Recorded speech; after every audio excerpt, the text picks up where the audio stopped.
hear myself through my headphones. Yes, man. Like, I feel real good about this right now. Pay attention, because you are now listening to Permission to Speak Freely. It's crazy how positive like I sound. I'm having the worst day I had ever at my command, yo. Like, and it's just honestly, you ever have a bad day and can't put a finger on why it's bad? It's just shitty. Like everything about it just keep getting like more and more bad.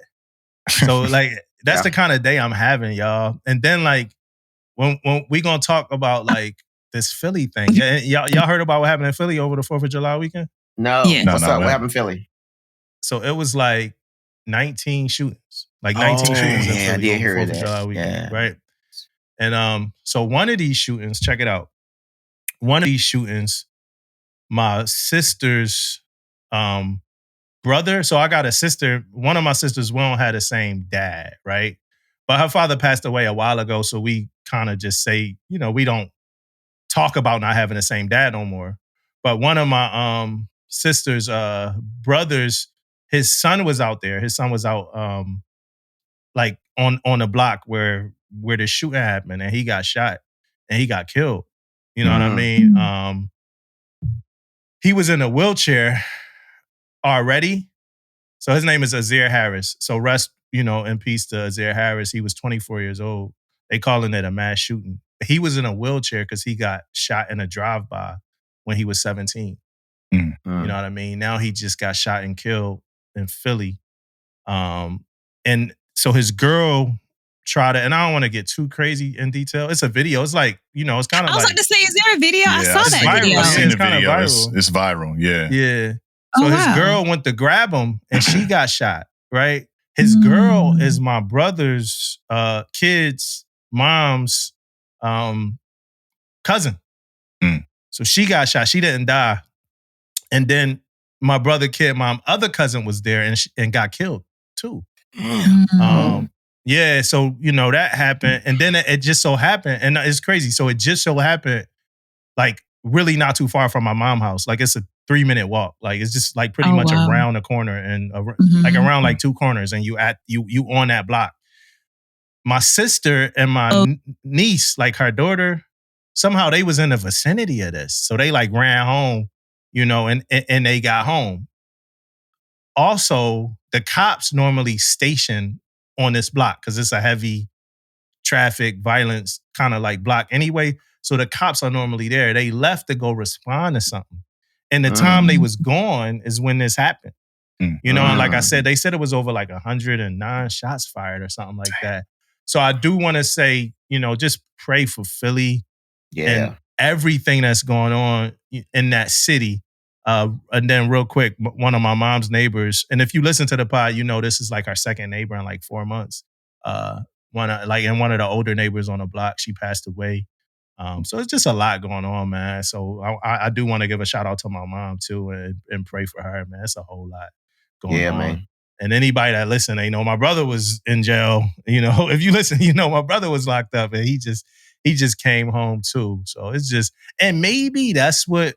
I was about to say that. That's probably the trickling of everything. Yeah, maybe that's maybe that's what's putting the pulse on me and stuff like that. Hey, but we are joined by Chief Warrant Officer 2 Donald Banks. And you from Detroit, right? 7 Mile. Yeah, 7 Mile. 7 Mile. 7 Mile Evergreen. Yeah. That's my area. So you would be familiar with this kind of conversation then, right? Like things like this happen in Detroit, right? Absolutely. Yeah. Growing up in Detroit, that was common. And it's crazy because I didn't know it was like not normal to be, you know, gun violence, hearing police sirens until I got to Virginia. When I actually first came in the Navy, it was like, it's quiet out here. Like it's not like real chaotic. Like I was used to that being my norm. So yeah, that's my city though, you know. So what would make somebody from Detroit want to join the Navy? I joined the Navy. I was in high school, you know, I felt like I kind of needed some structure, and then I have no like scholarships or nothing like that. So I was like, you know, I'm gonna try the Navy. It was a recruiting office, like, okay, so I could jump a gate and be at the recruiting office. It was like kind of like a plaza, You know, like they have like, you know, Foot Locker, grocery store, dollar store, all this stuff going on over there. So I always used to walk past it growing up, you know, walking home from, you know, taking the bus home from school. So it was just one thing. I was like, you know, I'm going to try this. I'm going to take my, you know, my talents to the Navy and see what happens. Yeah. Yeah. So I want to get off the Navy real quick because I got a random. What's your top 5? So I think Detroit is one of the hip hop. Sorry, Mississippi. I think Detroit is one of the like top hip hop cities, right? Yeah. Detroit has a GOAT and a pop. Detroit got a GOAT and a pop. The pop, I would say, is a GOAT outside of the fact that, why am I getting a phone call from Newport, Rhode Island? Uh-oh. Yeah, hold on real quick. Let me see what this is. On duty. Not that. No. Hello?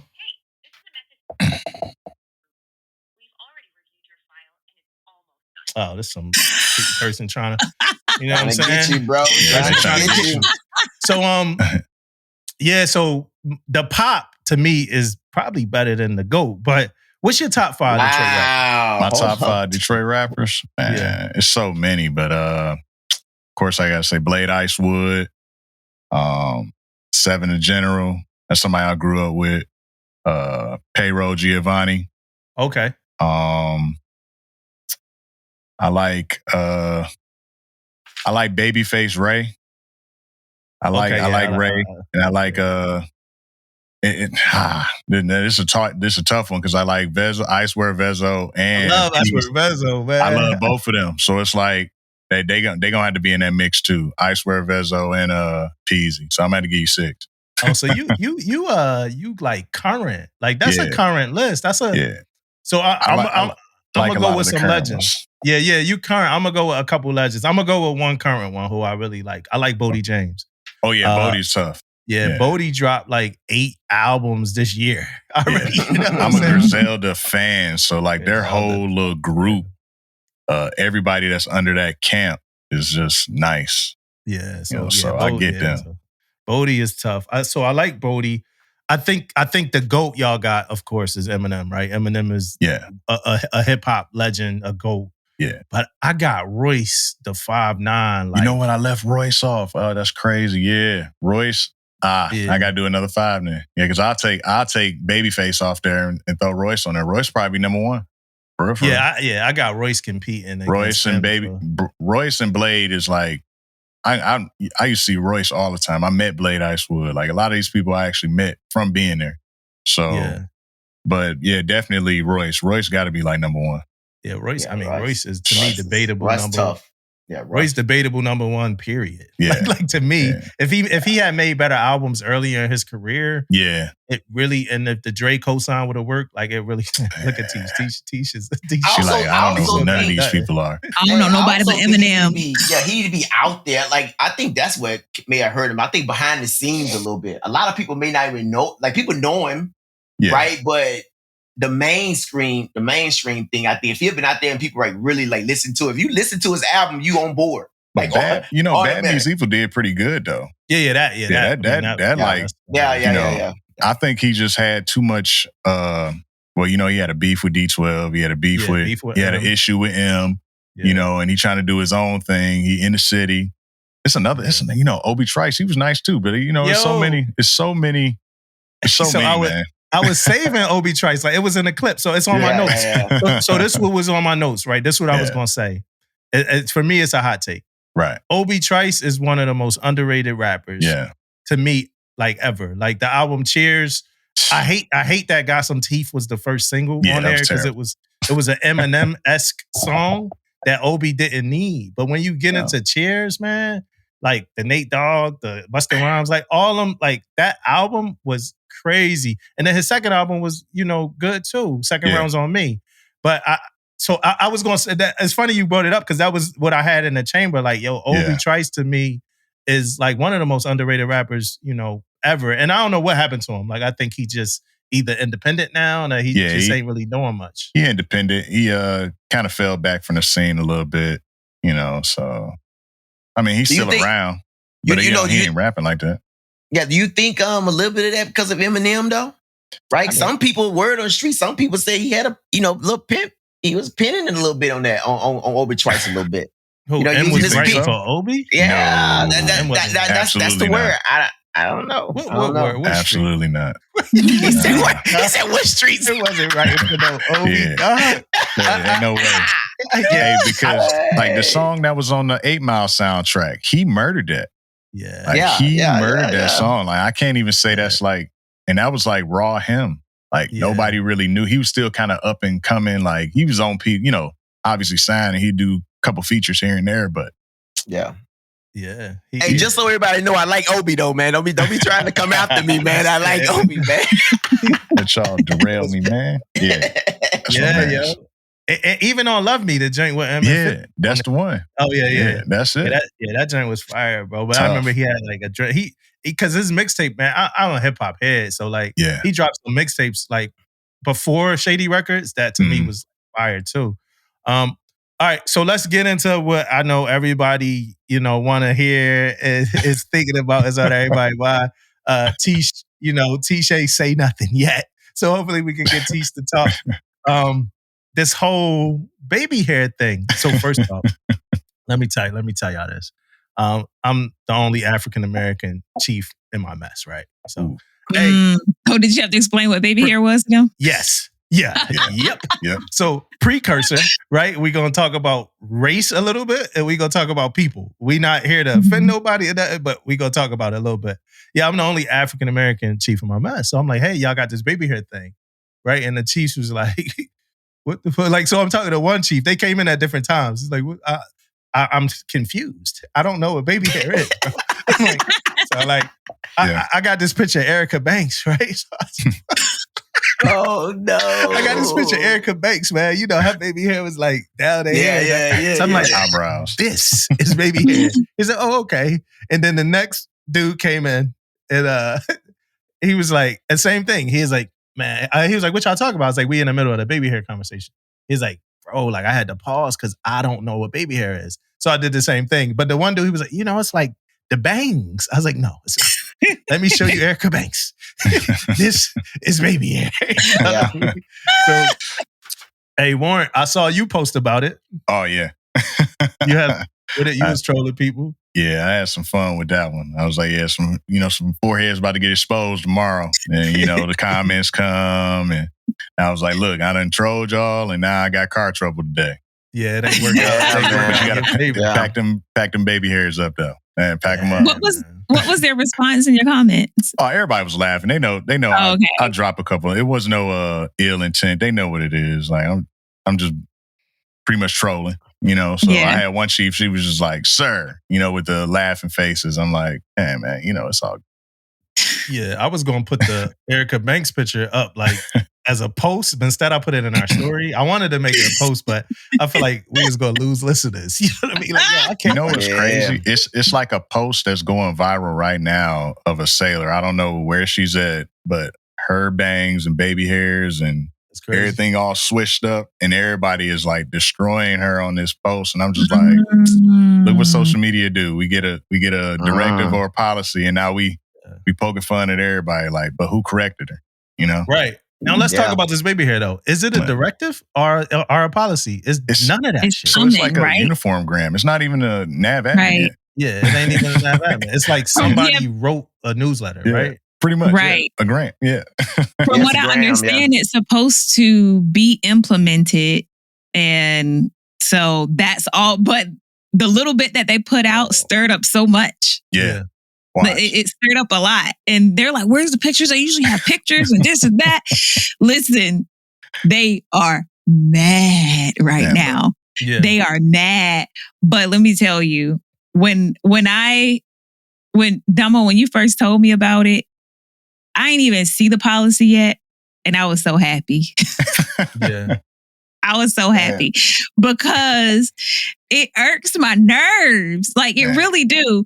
And I know that people going to come after me and I don't give a damn. And you were supposed to be on the other side of this, Tish. I was. They probably feel like I was supposed to be on the other side. But no, fuck that. I'm not on the other side of it. Because when your baby hair is like high-fiving your eyebrows, the shit is wrong. Like, it's not even baby hair. We all fucking grown at this point. Like, if you gotta put that much gel to slick that shit to the front, like, it be looking like ocean waves. They be doing a little swirly shit. And like, we are in the middle. Like, you gotta realize that the shit that work on Instagram and shit don't work in the military. There's a way that you can express your individuality on the fucking weekend, but during the week, be in uniform. And if your shit is swirling all over the place, like, and what's going, you talk about hiding foreheads. No, because them baby hairs is about hiding that wig line. That's what it's really about. Yeah. So y'all better glue y'all shit down right.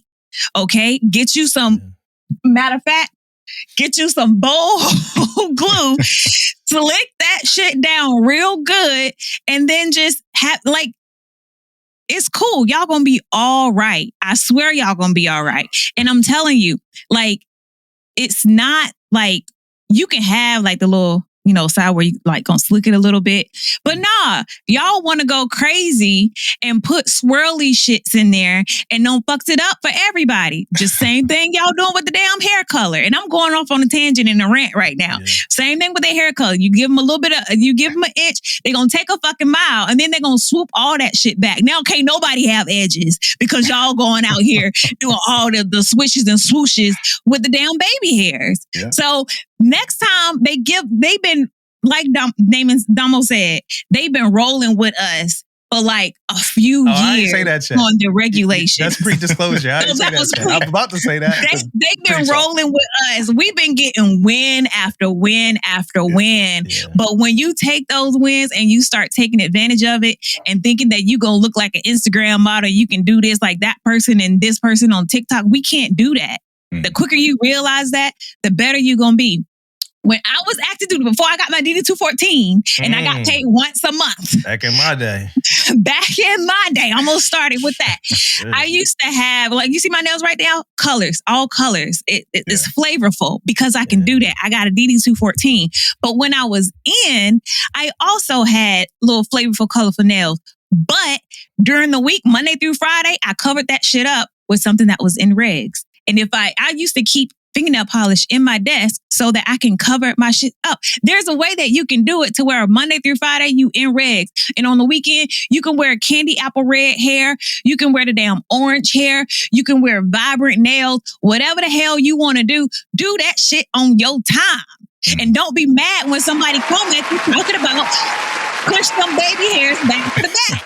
Okay, I'm done. Back them up. Hey, I gotta get on the, hey, check this out. I don't normally agree with Tish on a lot of things, but today I'm with you, Tish, right? First off, I want to say this, man, these baby hair thing, man, this come from lace fronts, right? This is the whole, like, we never call no shit no baby hairs, man. We always, it's edges. The ladies got their edges going, they doing their thing. Yep. Now all of a sudden it's baby hairs. Baby hairs because of them damn lace fronts. When they have them on, they do the little swoosh, they do all this stuff. We never call this shit baby hairs. Now, I know where you guys trying to go with this shit. You're trying to take it straight to race. I already know. I saw a whole lot of shit already. They're coming after us now. They always coming for us. No. Think about it. Look at some of them damn pictures, man. I just came from an aircraft carrier less than 2 weeks ago. I remember sitting in P-Way staring because I ain't know what to do. Them damn baby hairs doing all type of shit out there, man. Doing all type of stuff, man. Only thing I can do is just stare like, what in the hell is going on right now with these lace fronts and stuff, man. And I know how they look too. So you can't hide it from me. I've been around it for a little while, man. I know all about it, man. Straight from Mississippi. You already know what it is. But it was getting out of control. And Tish, you hit it right on the head, man. Like we taking it too far. I mean, you guys, we can go out there, we can complain, we can talk shit, we can say it's race, we can say all this shit. Look at some of these pictures, man. Look at some of the things that's going around. And you guys got to understand that, man. Like, we are taking it too far, man. And that's the bottom line. It ain't got nothing to do, to me anyway, my opinion, it ain't got nothing to do with race. It ain't got nothing to do with anything. It's straight up, we're doing too much, man. And this always happened too. Like it always happened. When we go too far, the motherfuckers bring our ass right on back in, man. they reel our ass right on back in. Let's go. So I was gonna say that, like, Tish, the way she was talking is the way people talk that don't got social media.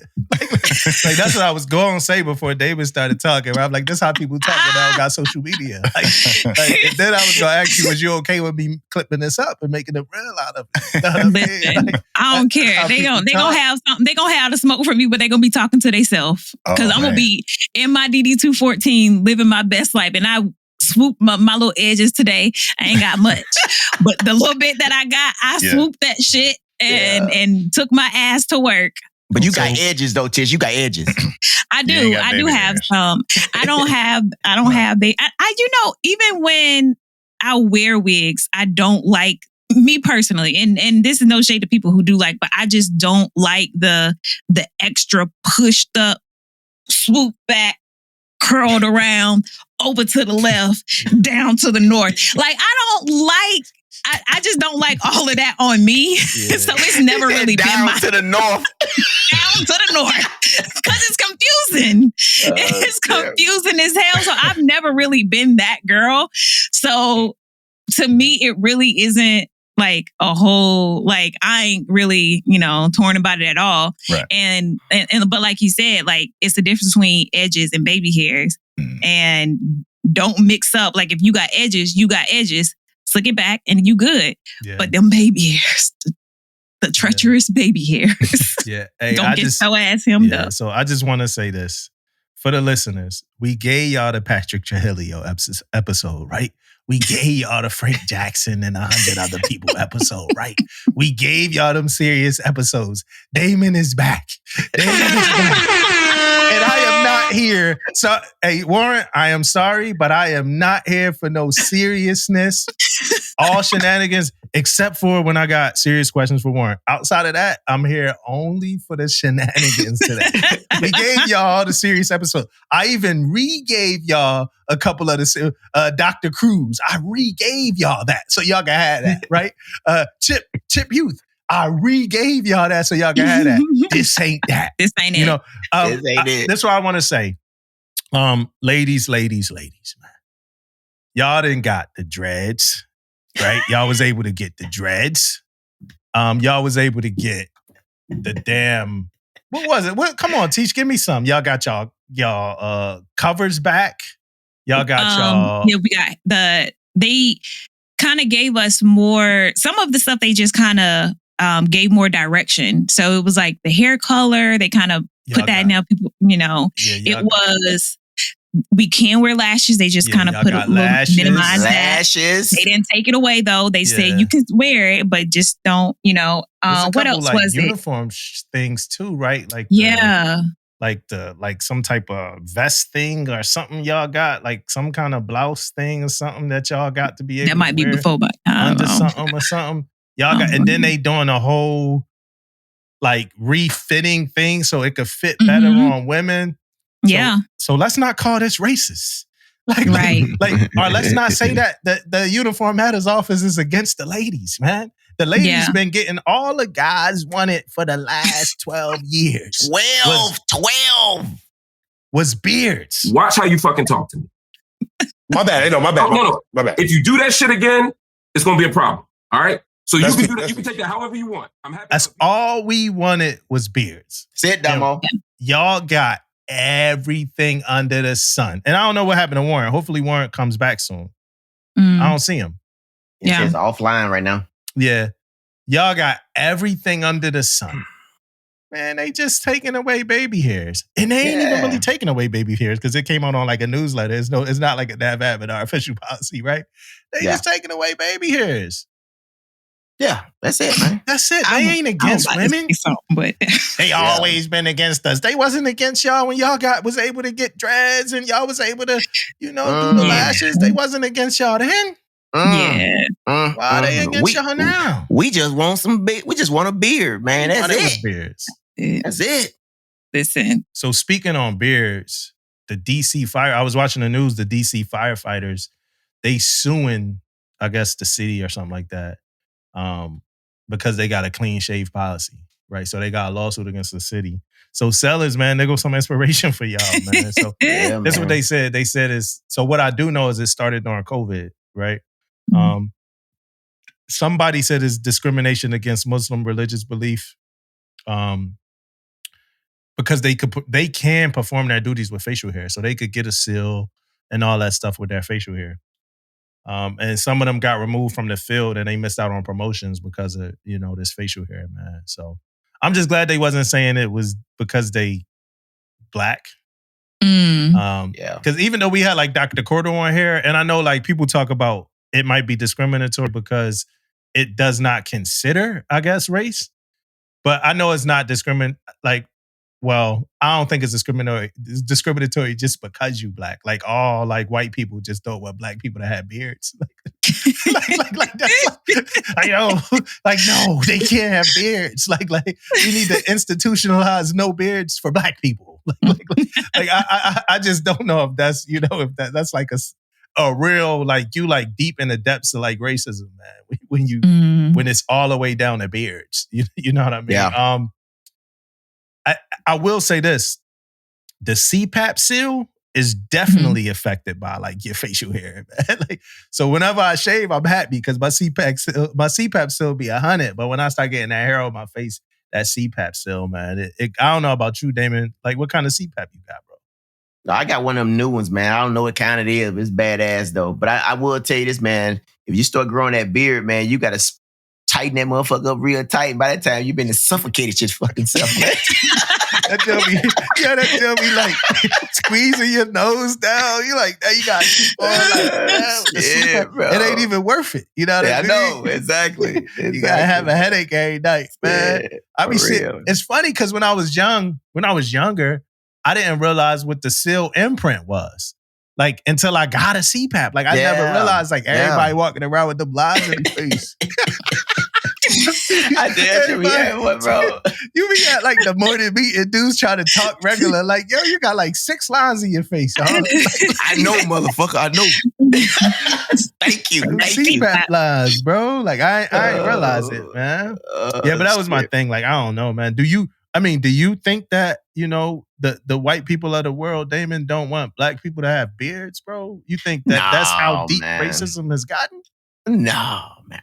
That's me. I don't think so, bro. I don't think so, man. But, it's I just feel like the whole beard thing, I just don't think it makes sense with the seal thing, though, man. Like, that's the only thing. Like, I feel like that's the only thing that we say sometimes. I think we need to update that shit, right? So let the world know, man. Okay, freaking January of fucking 26, right? January 26, we are doing a test for everybody to fucking see this test to see if the seal has anything to do with beards when it comes to SCBAs, it comes to fucking ED. They said they keep doing the test, man. They keep doing it. This is like a secret. They in a secret bunker. Yeah, exactly. Exactly, man. We got Warren back. Yeah, these boys in a secret bunker, man. Yeah, man. Ain't nobody doing no damn test. Well, we can't get invited to those meetings, man. Me and Damo always be talking about those meetings, man. We don't never get invited, man. Yeah. Shit. I went to, so I've been telling people that I had like a root canal. So I went to medical. I had to get the root canal situation done, yo. And I went to a civilian medical, bro. And you just told me to be great. That's on record. I went to a civilian medical, man, and it was so peaceful in there, man. Like versus like the dental that I went to is like, yo, hold your mouth open, duh. Like I went to yo, just hold your mouth open for 2 hours, man. It wasn't like that, but like Navy dental, they put something in my mouth, and that shit, it hurt so bad. Like they'll keep it open. It hurt so bad, bro. And civilian, it's just a small thing. They like, hey, we just gonna toss this. You good. Navy, my dentist is dope. So no shade there. My dentist was pressing on my lip so hard, bro. Like, yeah, you numbed me up, bro, but you numbed my gum up and like where my teeth at, my tongue. You ain't numb my lip up, dog. He got my lip pressed down like it's about to bleed, bro. I went to the civilians. I'm thinking it's gonna be like kind of close to that. It was so damn smooth, bro. Like Navy medical, man, we gotta do better, bro. We gotta care more, man. My doctor was whipping my ass, and then now I gotta go back to him because they gotta actually put the crown on my tooth. and I'm afraid, man. You don't experience that good life. Yeah. Hey, I want to pray for. It got me think about Ella too, man, and her people too. But all the floods in Texas, man. So I want to pray for like anybody that's affected by those floods, and we got family members and all that stuff in different parts of the country. So, and I know they took a very hard hit. I don't have all the facts on that, but I know they took a very hard hit. Yeah, Texas took a hard hit, man. New Mexico, like they taking a hard hit too, man. With the flooding, man. I seen a whole house going down the freaking stream up in New Mexico, man. Like it's crazy, man. Yeah. But yeah, prayers out to all the families, man, for all that. Did y'all see that? Did y'all see that the seller that they had like in containment for the Angelina Resendiz thing? Did y'all see that? Like some information came out about him a little bit. The alleged seller. I heard that he was transferred there because of misconduct at a previous command. But that's all I heard. Yeah. So from what I saw, and again, sources unvalidated, but I'm still talking about it. But he was like transferred there, and it was something related to sexual harassment or something, right? But then I heard he did something before in like high school too. Like he had like a big rap sheet just about all that stuff, man. And I just think that's crazy. I think it's, I think that's a hard pill to swallow. I'm gonna have more thoughts when we get more of a story, but just initially, if that's the true story, I think that's a very hard pill to sit there and swallow. And then her mom was pretty upset by the condition that her body was in when she made it back home, because they did they did a ceremony for her and stuff. They did a ceremony back home, and they did a ceremony in Norfolk. But her mom was a little frustrated by the condition her body was in. I can't really speak to that or how it should be, but I know she was a little upset. So it's just crazy, man. And again, rest well to her. Me and my fleeting family, we got like plans to put together an event on my base just to spread awareness about intimate partner relationships and things that could happen in the barracks and stuff like that. So and I heard they're trying to bring cameras back to the barracks. Oh, that's good. Okay. Hey, I was thinking about too, man. First, I know Warren, hopefully he get back on here in a few minutes, man. But I was just thinking about this when you guys was talking about the rappers and stuff in Detroit, man, right? And I was thinking for a second, man, shouts out to Warren, man. And I was thinking, man, Mississippi, man, like all the rappers that's, up and coming and things like that, man, I'm removed, bro.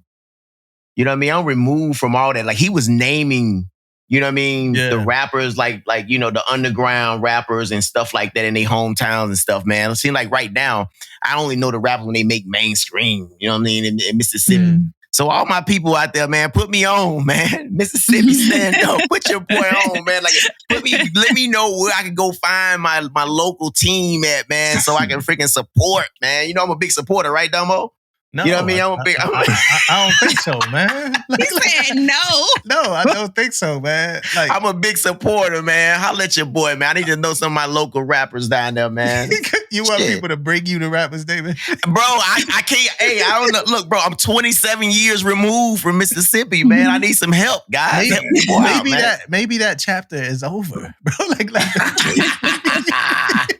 I know my blues guys, though, man. Maybe Frankie Beverly at Maze is just the way you riding it out. Hey, Warren, you back? Can y'all hear me? Yeah, we can. Yeah, we can. Yeah, I don't know what's going on with this thing, but I was hearing everything y'all was saying. Yeah, a lot of those guys, they were all local. They kind of knew. I mean, for the new scene, but some of them new guys, they nice. They really got some talent. Good shit. Good shit, man. One of the guys that I talked about, Payroll Giovanni, he's been out for a while. He actually signed I want to say he got a deal with Def Jam. Got a couple tapes with Cardo. I don't know if you know Cardo, the producer. Yeah, for sure. Yeah, so he got a lot of stuff with him, and he out there. I think he's making enough noise, but it's still kind of not nationwide. But I know he got a nice following.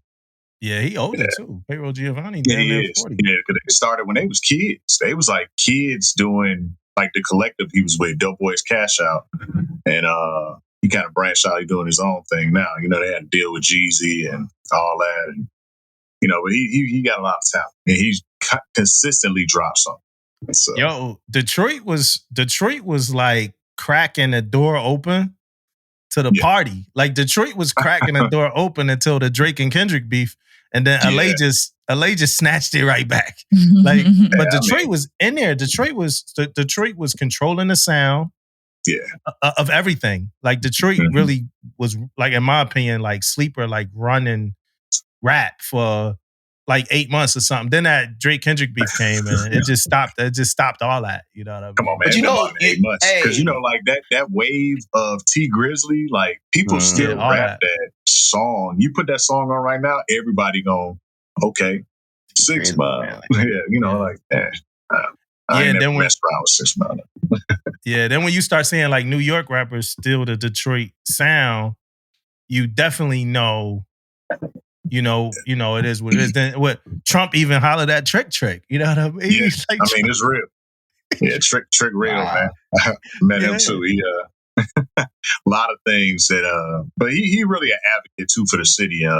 Besides all the the rap stuff and all that, he really advocate for the violence that's in the city, and I love that because like to everybody, he's like their uncle or something like that. But he's really been saying this for years. It's just now y'all picking up on it, and because it's getting worse, and there's no real loyalty in that. So the game has changed out there. They doing it.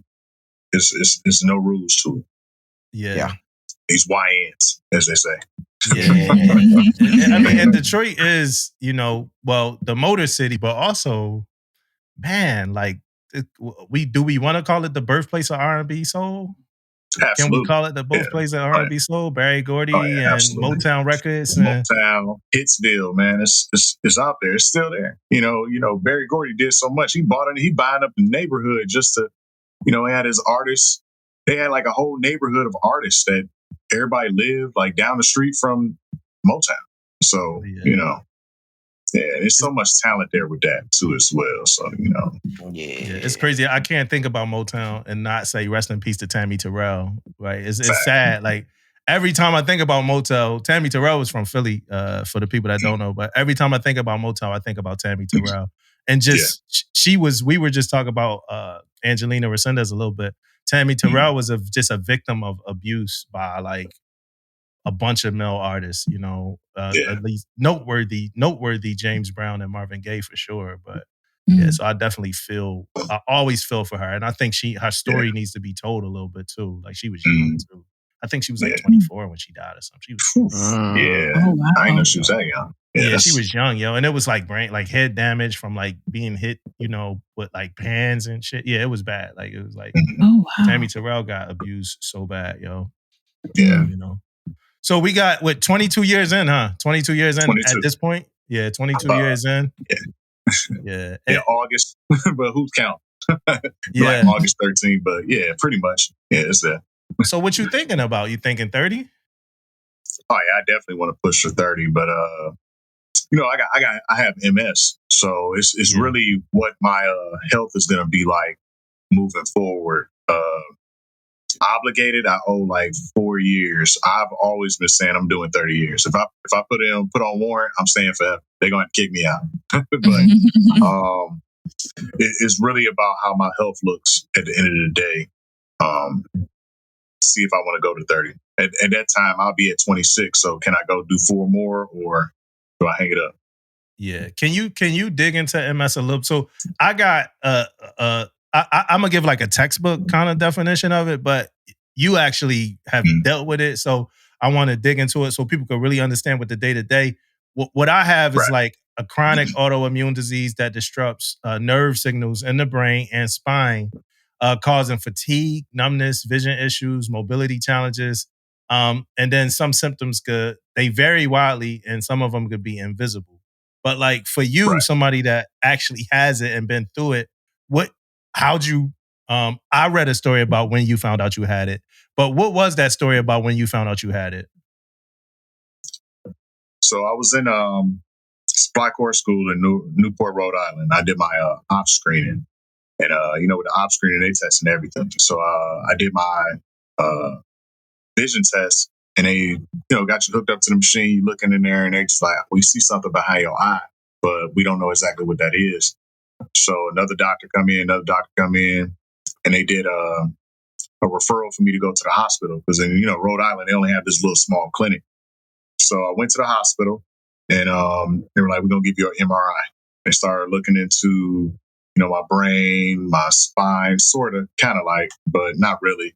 And I had a couple of MRIs, so it might just kind of blur it all together. But what they noticed was there was lesions on my brain, and it was some white mass behind my eye. So with the eye test, I noticed that my vision was really bad in my left eye. And they couldn't say it was MS then. They just like, it looks like it could be, but we got to keep giving tests. So blood tests, more MRIs. I make it back to Virginia, more blood tests, more MRIs. Last December, they pretty much told me I had MS. So that's how I found out initially. Yeah, your mom had it, right? Yeah, my mom has. Yeah, she has. She's had MS my entire life, pretty much. Mm-hmm. Yeah, and it's not hereditary, oddly enough, right? It's not naturally, like, necessarily hereditary. Yeah, they say it's not. And I feel like it's not because no one else in my family has it, and then my mom have it, and just so happen I have it. But it might be dormant. Who knows? Like it's one of those conditions where it's so much unknown about it because it's new things that like happen every day. Like my symptoms aren't the same as my mom's. Yeah. My vision and I'm fatigued a lot, and I get the tingling in my limbs. But my mom, she walks with a cane. Her vision's not affected. I'm not sure if she has lesions on her brain, but for the most part, for me, I know our symptoms are totally different. And in meeting other people within this society, everybody's looks different. It's young, old, middle-aged people. And you just don't know. You can't tell. And a lot of people even say that to me, like, "Oh, I didn't even know you had MS." And I'm like, "Yeah, like I really got it." I'm not just talking about it, just like you might not see the pain that I'm in, but it's pain. It's there.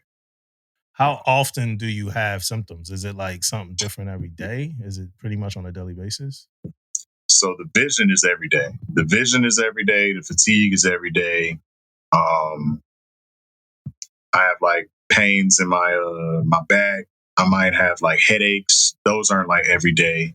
The tingling, I think a lot of my symptoms I started to notice when I was close to my infusion, which is the therapy I'm going through right now for MS.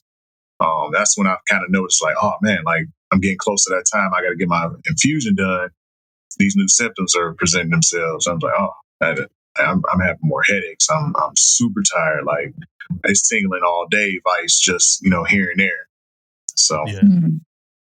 So like, how does that impact work? Like, is it like a time where you like, yo, I need to take a beat. I need to take a brief pause. I'm not feeling it right now. Like, how does that impact the job?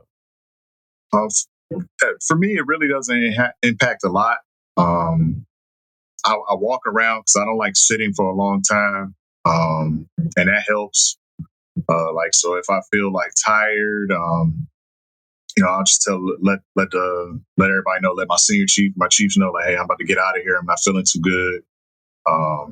If I have appointments, like the chain of command, they support me. Like, because when I first got there, I kind of told them, hey, this is what I got. This is what, I have appointments. I have, infusion therapy that I do.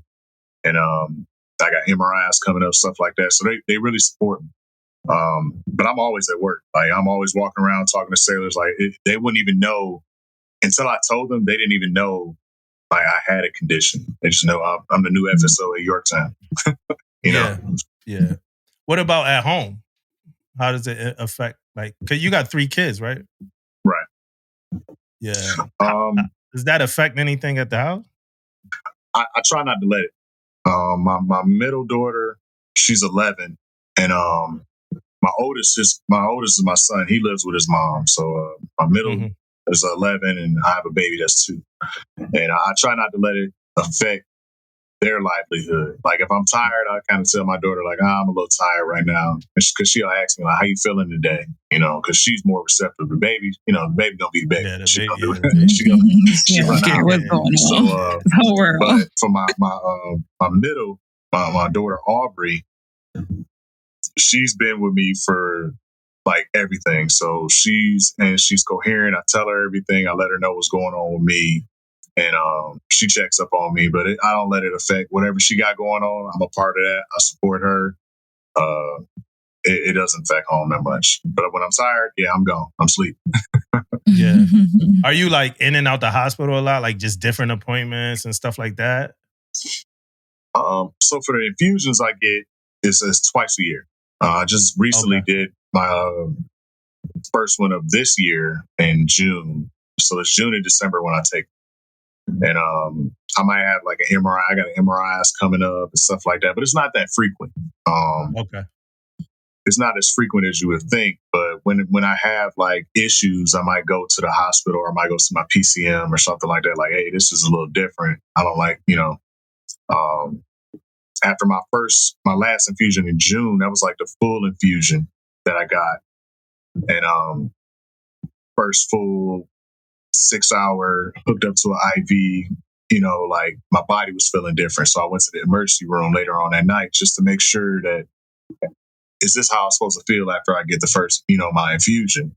Yeah. So that was a thing. And it's a lot to get used to.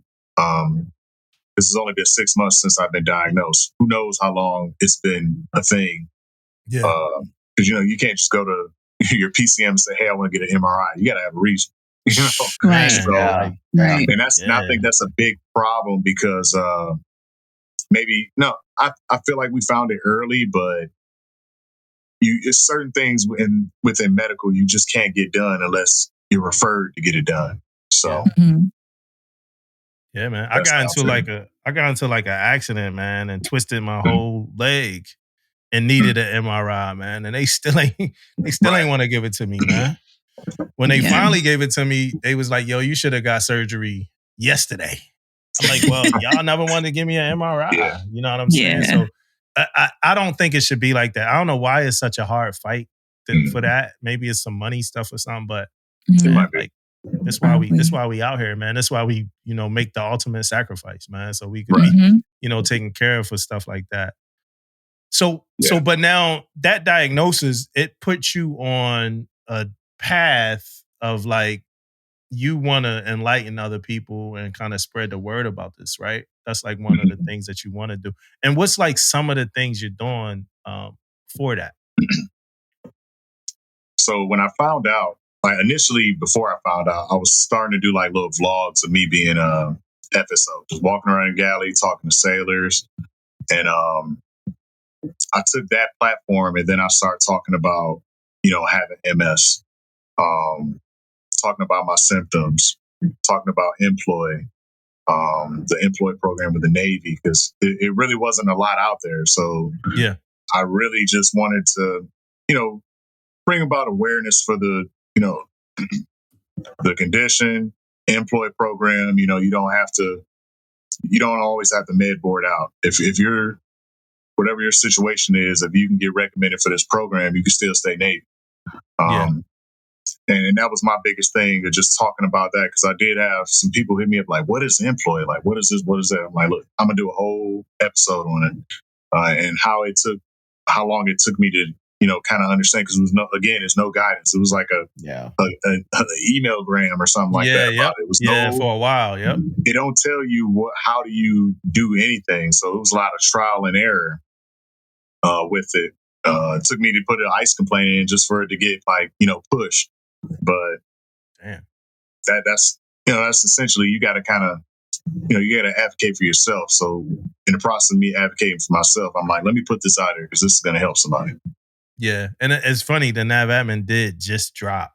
So what was your experience with employee? Like, how'd it work for you? Like, just pretty much start to stop. Like, how'd that work for you?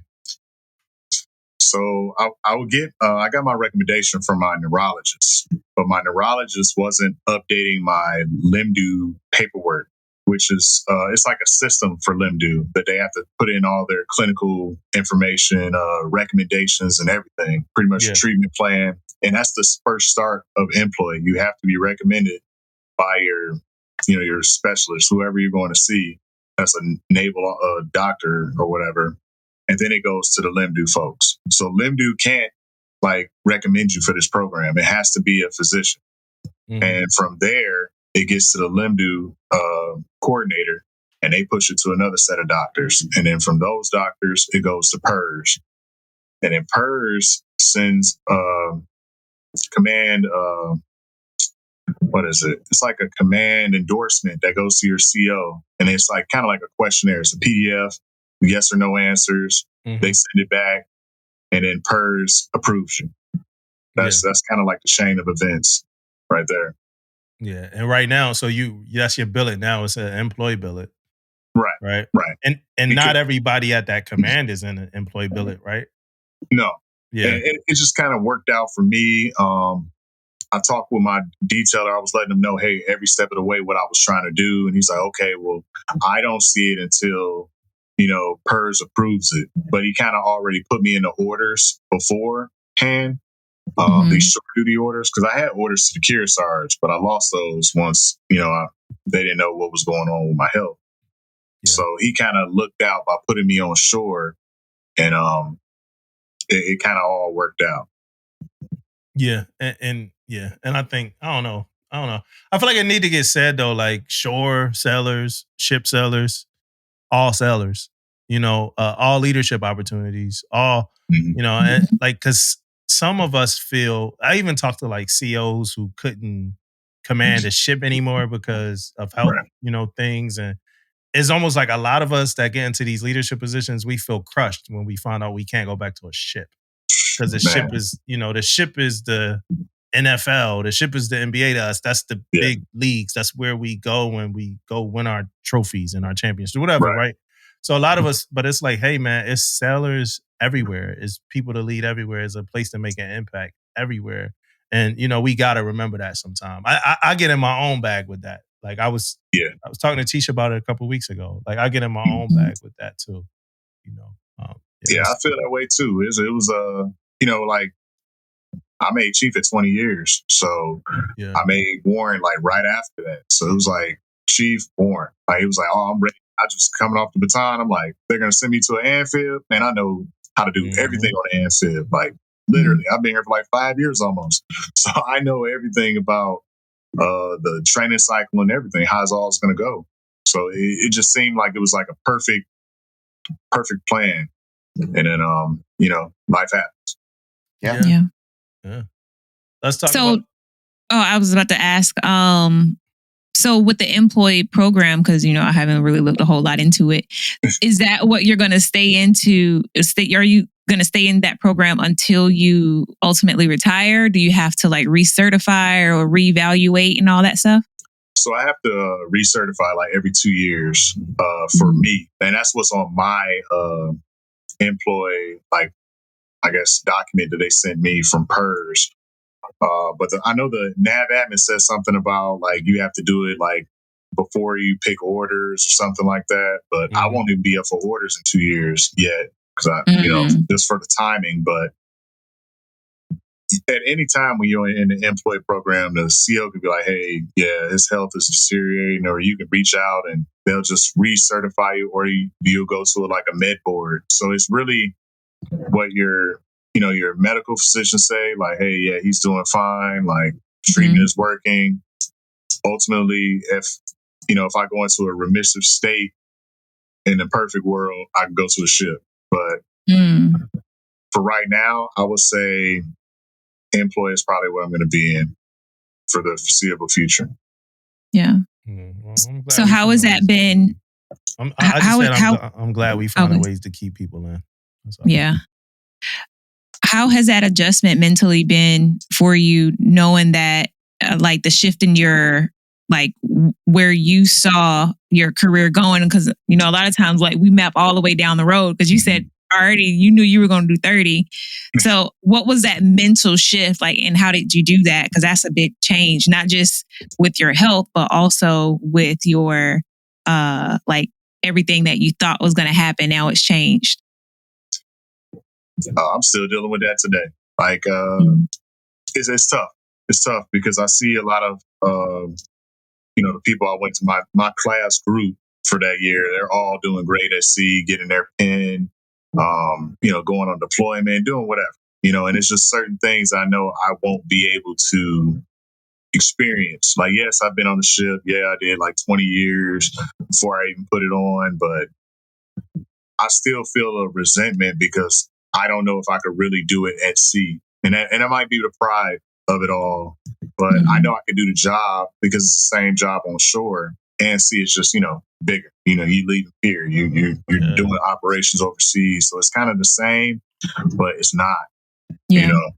So it did affect me a lot, but I got to come to terms with it too, because there's other things I could do that I could support, those that's at sea. Like folks hit me up all the time.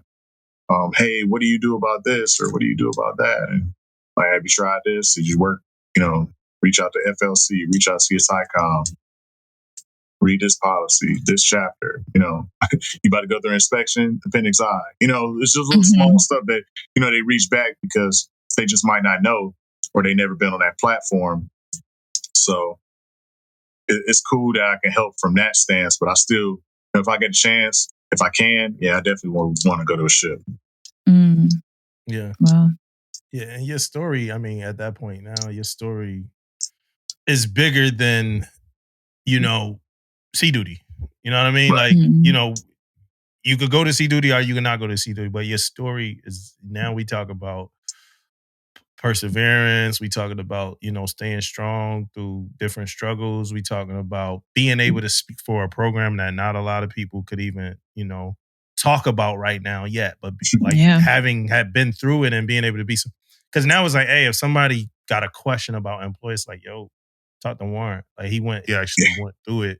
He know, he actually know what to do, like the language to speak about it. Where it's like you said, it's been this fandom program that like some people been talking about. Like, like, hey, it's this thing called employee.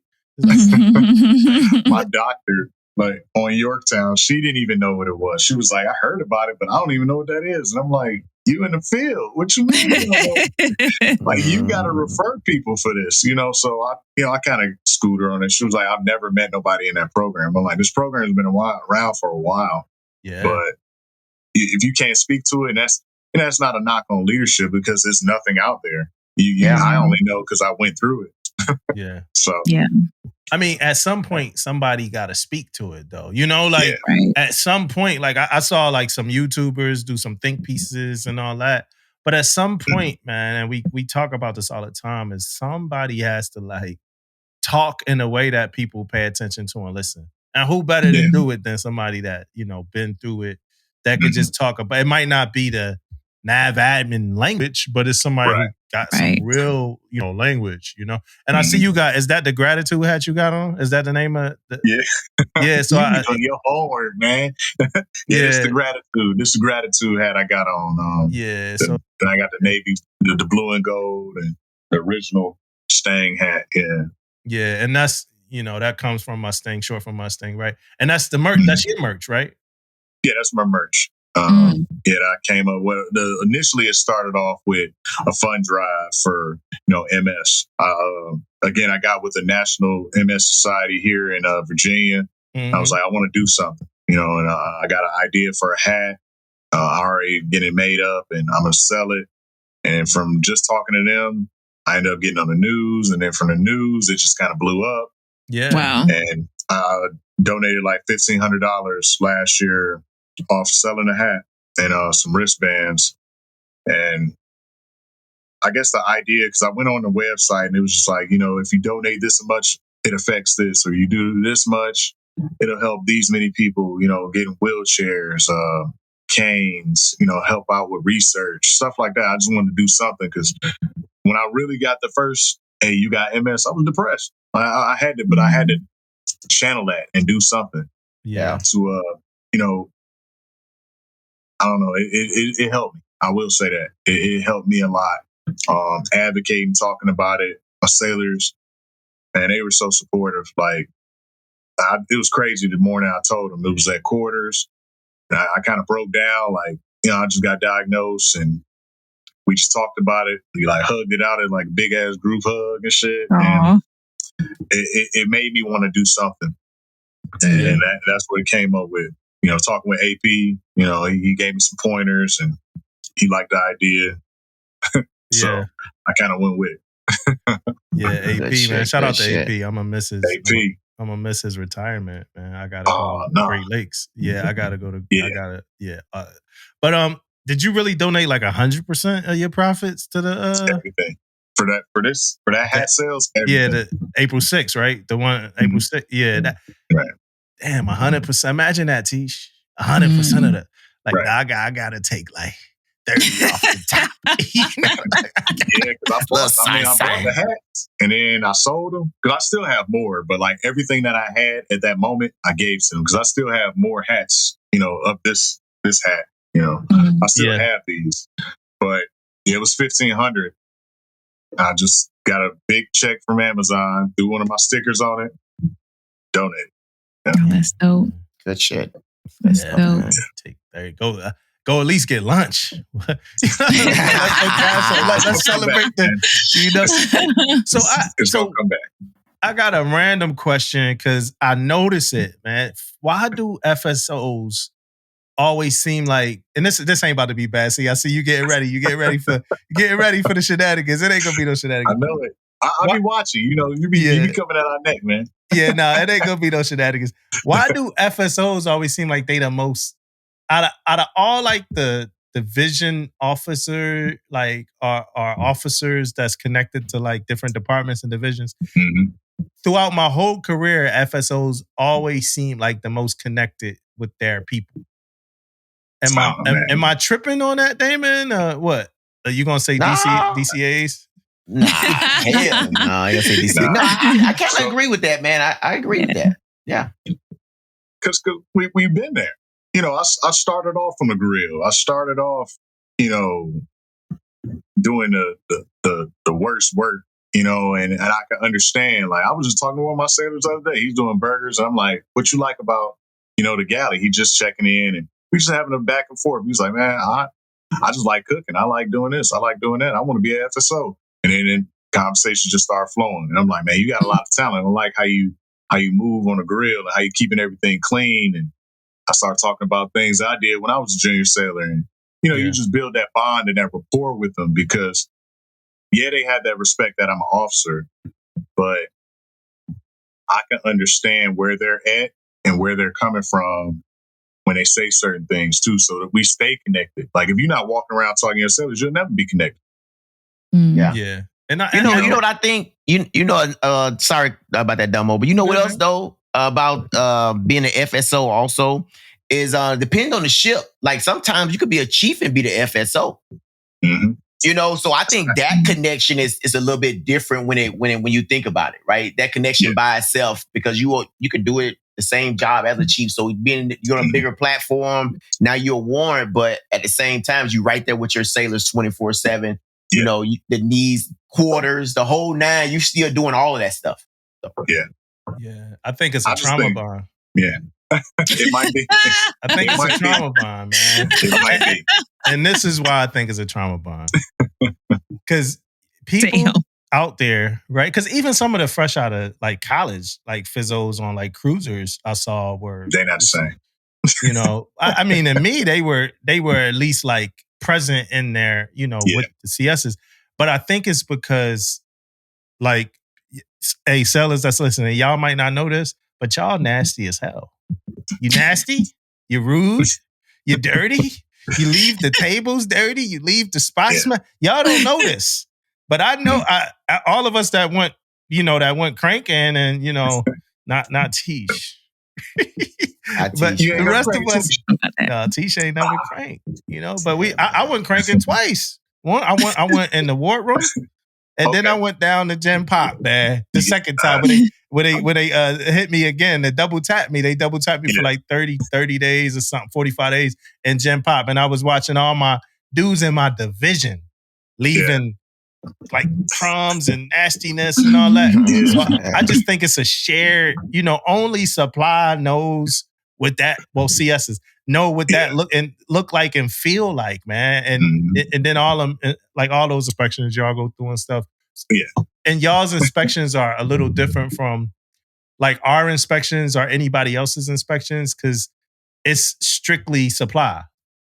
Right. So a lot of y'all's inspections is so like, it's like in a vacuum almost, right? So y'all the only ones who kind of got to go through the actual inspection portion, except for when y'all need us, like the electricians, the MMs to come fix y'all, So it's like I think it's a little bit of that too. And Fizzos, and what's the other one? Ain't PAS the one on the carrier or whatever? Pass and Pass. They're a little different. Them supply, those are 3100s, so they're a little different. But y'all all, they are. But y'all are all like active in like the passes I see or whatever. Even if we were in the yards, they had work to do. Like it ain't like you come to work and it's a off day. And that's what I noticed with the FSO and the pass. No off days. No. Yeah. So I think it's a little. So I think y'all guys get to see y'all like work and see y'all like in the struggle. Like so I'm getting interviewed, right? I didn't say this earlier. I'm getting interviewed by an MC2. So he's like doing a project for school, and he been walking around with me today, and he gonna walk around with me tomorrow. So I feel a little famous. You know what I'm saying? Like he walking around with me. But he was talking about that like at some point because he had the senior chief who he said he respected. He thought he was a good senior chief. I'm like, well, what made this guy so good? He's like, I'll give you an example. He was like, he was the section leader and like people mixed up trash and they put trash in the wrong dumpster or whatever like that. He was like, this senior chief, he went out, he told us all that the trash was messed up and we needed to get the trash out the dumpster. And then he said, then he jumped in the dumpster and he started getting out the trash with us. And he was like, to me, that's what made him like, and I'm like, well, is that the only thing? He was like, no, he did a million things. He was like, but that thing there, like really solidified like who he was, that he was willing to jump into it with us. And I think a lot of young CSs see FSOs like a lot of us, like when we get the khaki, a lot of our jobs, our people don't see. Like they don't like, no matter what we could be doing them, but sometimes they just don't see them or don't know. And then like when they make rank, they know. Like when they make rank, like, oh shit, this what, Ian been doing the whole time. Like, he been working. But with y'all, I think they see it a lot. Cause I always see FSOs working. Yeah. So you got to. You and then you miss things like that too. Like, I was the same sailor. I was like, man, I'd rather be doing your job right now. And he's like, what you mean? And it's like, because I got to think so critically. I got to worry about these finances. I got to worry about all this other stuff, contracting and all this stuff that you don't learn when you go to school. You kind of learn as you go, reading and asking other, FSOs or other people to give you some training on. I didn't come to the game knowing what this contracting thing was. I just knew, hey, I had a project day. I'm on the grill, bet. I'll be here all day. I clean up my spot. I'm good. So so it's little things like that, but it make you appreciate it too. It keeps you humble if you're still in the field, doing things. Yeah, and then most of blue on blue that I've ever seen in the Navy, a CS was at least one of the people. Yes, that don't got much to do with much, but the most of blue on blue I've ever seen. Yeah, most of blue on blue I've ever seen. The CS was involved, man. Like they gonna get with it. They pretty rough, man. You got some hardened criminals that be in there. You never know. Yeah, man. I know when I came in, a couple of CS1s would tell you, hey, man, we can go have this conversation in the reefer. Smokers. We got smokers later on tonight. We got young folks don't know what smokers is. That was that boxing. Yeah. So that was real. When you say you got smoke, we got smoke. Yeah. That's some people would switch a tune. Hey, we can go talk about it in the reefer. No, I'm going to just go get the forage, man. I'm going to just go grab the forage pad, dog. I don't want no problems with you, man. Yeah. Hey, y'all heard this story? It's an older story. It was a Mestec Master at Arms. He had a sailor that was a FSA. he had her. I think the ship was either in the yard. They was like in the yards or something, and he had her like on a barge or somewhere like that. And I could be getting the story wrong. He had her locked in like some storage space or something for like 3 weeks or something like that. He was gonna kill her. Yeah. Then he had like $40,000 in his car. Hey, y'all ain't heard that? I ain't hear that. No. One of the civilians at my job, he was telling me, he was on the ship. He was at the command when all that happened. He was like, yo, all we just kept thinking, because he was like, the dude got locked up. So he wanted to kill the girl. He didn't, he sexually assaulted her a bunch of times, but he wanted to kill her. And he was like, all they just kept thinking, because they were junior sellers, right? So yeah, they was devastated by that story, but then they also know that it was $40,000 inside his truck. So they took the dude and he got locked up. He's like, all we was thinking about was that $40,000 right inside the car. You know what I mean? and I guess they couldn't get to it. But yeah, that's just that. That was a crazy story. I was wondering if anybody heard that. No. How long ago was that? And this dude about to retire again. Oh, yeah, he about to retire from the civilian game. So it was like way back in the day. Oh yeah. That's crazy. Yeah. That's crazy. Yeah. Hey, so let's talk a little bit about these enlisted days, though, for you, as far as just being a CS, coming up in the ranks, and it was pretty competitive to make first class. I want to say around about 12 years ago, 13 years ago. Absolutely. Where were you? Yeah. Were you a second around that time, or 12 years ago? Yeah, I was still the same class because I put on first at about 10 years.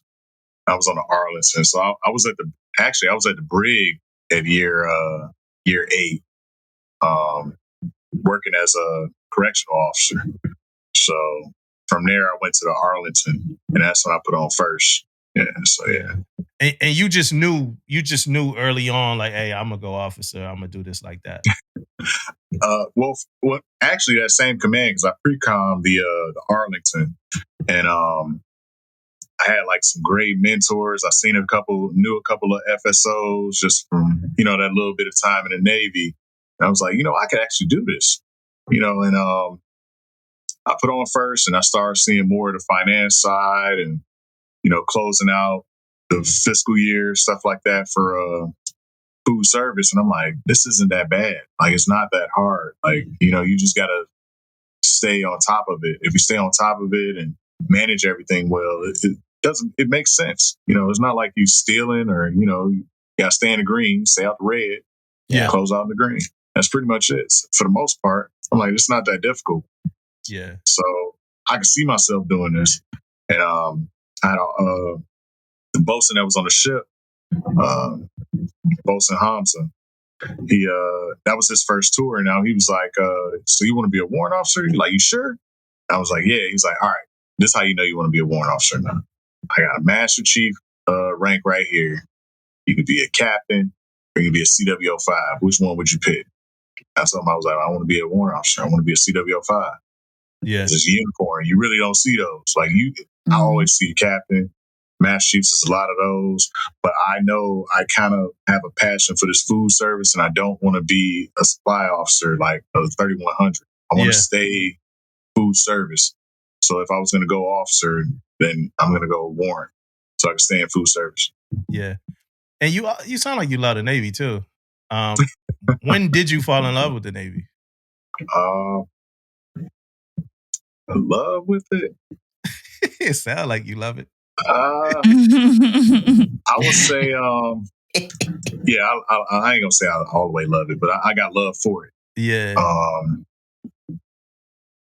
Probably when I put on first. Yeah, on the Arlington. When I put on first class, that's when I was already invested. I'm like, yeah, I'm doing this. I'm going 30. That was when I was saying I'm doing 30. Yeah. Yeah. So you know how like we take the galley like for certain events, like the Chiefs might take the galley to do like pizza, like the first class. Which one of those things do y'all hate that we do, man? Is there any of those that y'all be like, yo, they need to get up out of here, man? You know what I hate? As a junior sailor, I used to hate ice cream socials. Oh my God, I used to hate them. Because it seemed like we didn't have no time to clean the galley. We had to rush and break out all these toppings, do all this stuff. And then whatever association come in the galley, they come leave it trash because everybody going out on the mess section to eat ice cream and they leave it jacked up. And then next thing you know, we got mid-rest. So now we got to clean all this stuff up because of the ship, when they pass out ice cream and, boost morale. But whoever came in here and wanted to serve ice cream, they didn't want to clean up after themselves. So I used to hate that. Yeah. I really did. Well, what's like the best meal that you feel like you was a part of? On a ship? Yeah. It's that Mongolian night. I swear, I love, I know it's a lot of work, and really, CSs hate that. But when it goes, good, without a hitch, that's the best meal. That and Thanksgiving, obviously, but that's our Super Bowl. We doing everything for Thanksgiving. But Mongolian, it's a lot of work into it, and then just the results of it, the crew just loves it. Even if it's terrible, it's still you getting real personable. You get to pick all your toppings and put it on the grill, and they kind of cooking it up for you and just pass it off to you. It's that interaction right there. That day is gonna be a good day because everybody's gonna love it. Nobody really don't complain that day. Now, when we got meatloaf or something, that's when they oh, y'all suck. The food trash. You know what I mean? Bro, we just did Mongolian last night. Come on, man. Night off, bro. I remember, man, my CS1, man, this was on the same shit with Damon, Dume Chief. Man, he had me scared to eat on Mongolian night, man. The way how he was like, man, that Mongolian diet, and he was just going off about it. I was scared to eat. They yo, get what you want, Chief. I'm like, all I want is just give me that, man. That's it. I'm good, man. He had me so cooked stuff. You didn't get it off the grill. Yeah, nah, man. He had me so damn shit. Even on the birthday meals, man. These used to put fair, man. I'm like, I want to go up for a second round. Then you hear him, man. People coming up for second rounds and stuff. I would just chill back here, dog. Right. Look, you got to be a different person being that galley, man, and stay for a long period of time. And you going up the ranks, a lot of people, it's just not in them. It's not in them to be a CS. That grind is different. Waking up at 3 a.m. and leaving at dark, whatever. You know what I'm saying? It's you got to be a special person. And that's my question right there, man. What does giving back look like? Right, your guys is in there Monday through Sunday, 3 a.m. until freaking 2100. What's giving back to the CSs, man? I know what we do. What we have done, same shift, Arlington. We did 3 shifts. You on deployment, and you working from sun up to sundown. You got no time. We broke it up into 3 shifts to where, once all the sailors could figure out and maintain with 3 shifts, they gave them time to get their E-swaps, gave them time to get some extra sleep, give them time to hang out with their friends if they wanted to on the mess decks. So that time, but they got to understand, if you break it down to them, look, when you here, you working, man, you got to turn and burn. But when you off, that's your 8 hour, your 16 hours off. You only work 8 hours a day. Vice, it could be 15 or 16, sometimes 17. You never know. Yeah. Hey, so that's good. I'm glad you said that, man. So for, on the Nimitz, man. So Prince, I know you out there, man. Dave Hargreaves, man. All that hard work you guys say you guys was out there doing, man. You ain't tell me you was on 3 shifts out there, man. Maybe 4, man. You ain't tell me all that, man. You just told me how hard you guys was out there working, man. Everybody. I mean, every shift you might not be able to do it. It just depends on the tempo. So that was an LPD. It's a little different. On an amphib, it was kind of tough to do it. Carriers, look, I've been on 2 carriers, and that's work. For real? Work. Hey. Oh, yeah. Boy, they working. I was a squadron CS at first, so we did the original Kennedy, and I did 2 deployments on the Lincoln. So that's work. Damn. Oh, man, that's work. Yeah. I'm surprised. Because a lot of the other rates is, to me, it seemed like it's less work than a smaller ship or something like that. Mm-hmm. So I'm surprised, man. Not but I am a little surprised though. Yeah, I'll say those are some long days on them carriers. Amphib, I was already first class when I went to the baton, so that's normal to me at that point. But it just seemed like, but back then it was a little different too, because I had everybody had the same grind. Like we had a competition of who was the best cook in the galley, stuff like that. Yeah. Like now, I don't really see that as much. You might have a few that might be competitive in there, but not really. It's a lot of them just going there, I got the product today, I'm gonna do my best, whatever. Like nobody really was like, oh, I'm the best in galley. I'm gonna have the best product. You know what I'm saying? I can cook all this. I don't need y'all in. Y'all can go clean. You know what I'm saying? I don't see that interaction like that. That's everywhere though. That's every rate. That's it. That's every rate, man. That competitive nature. I feel like we're losing a lot of that. You're right. Yeah.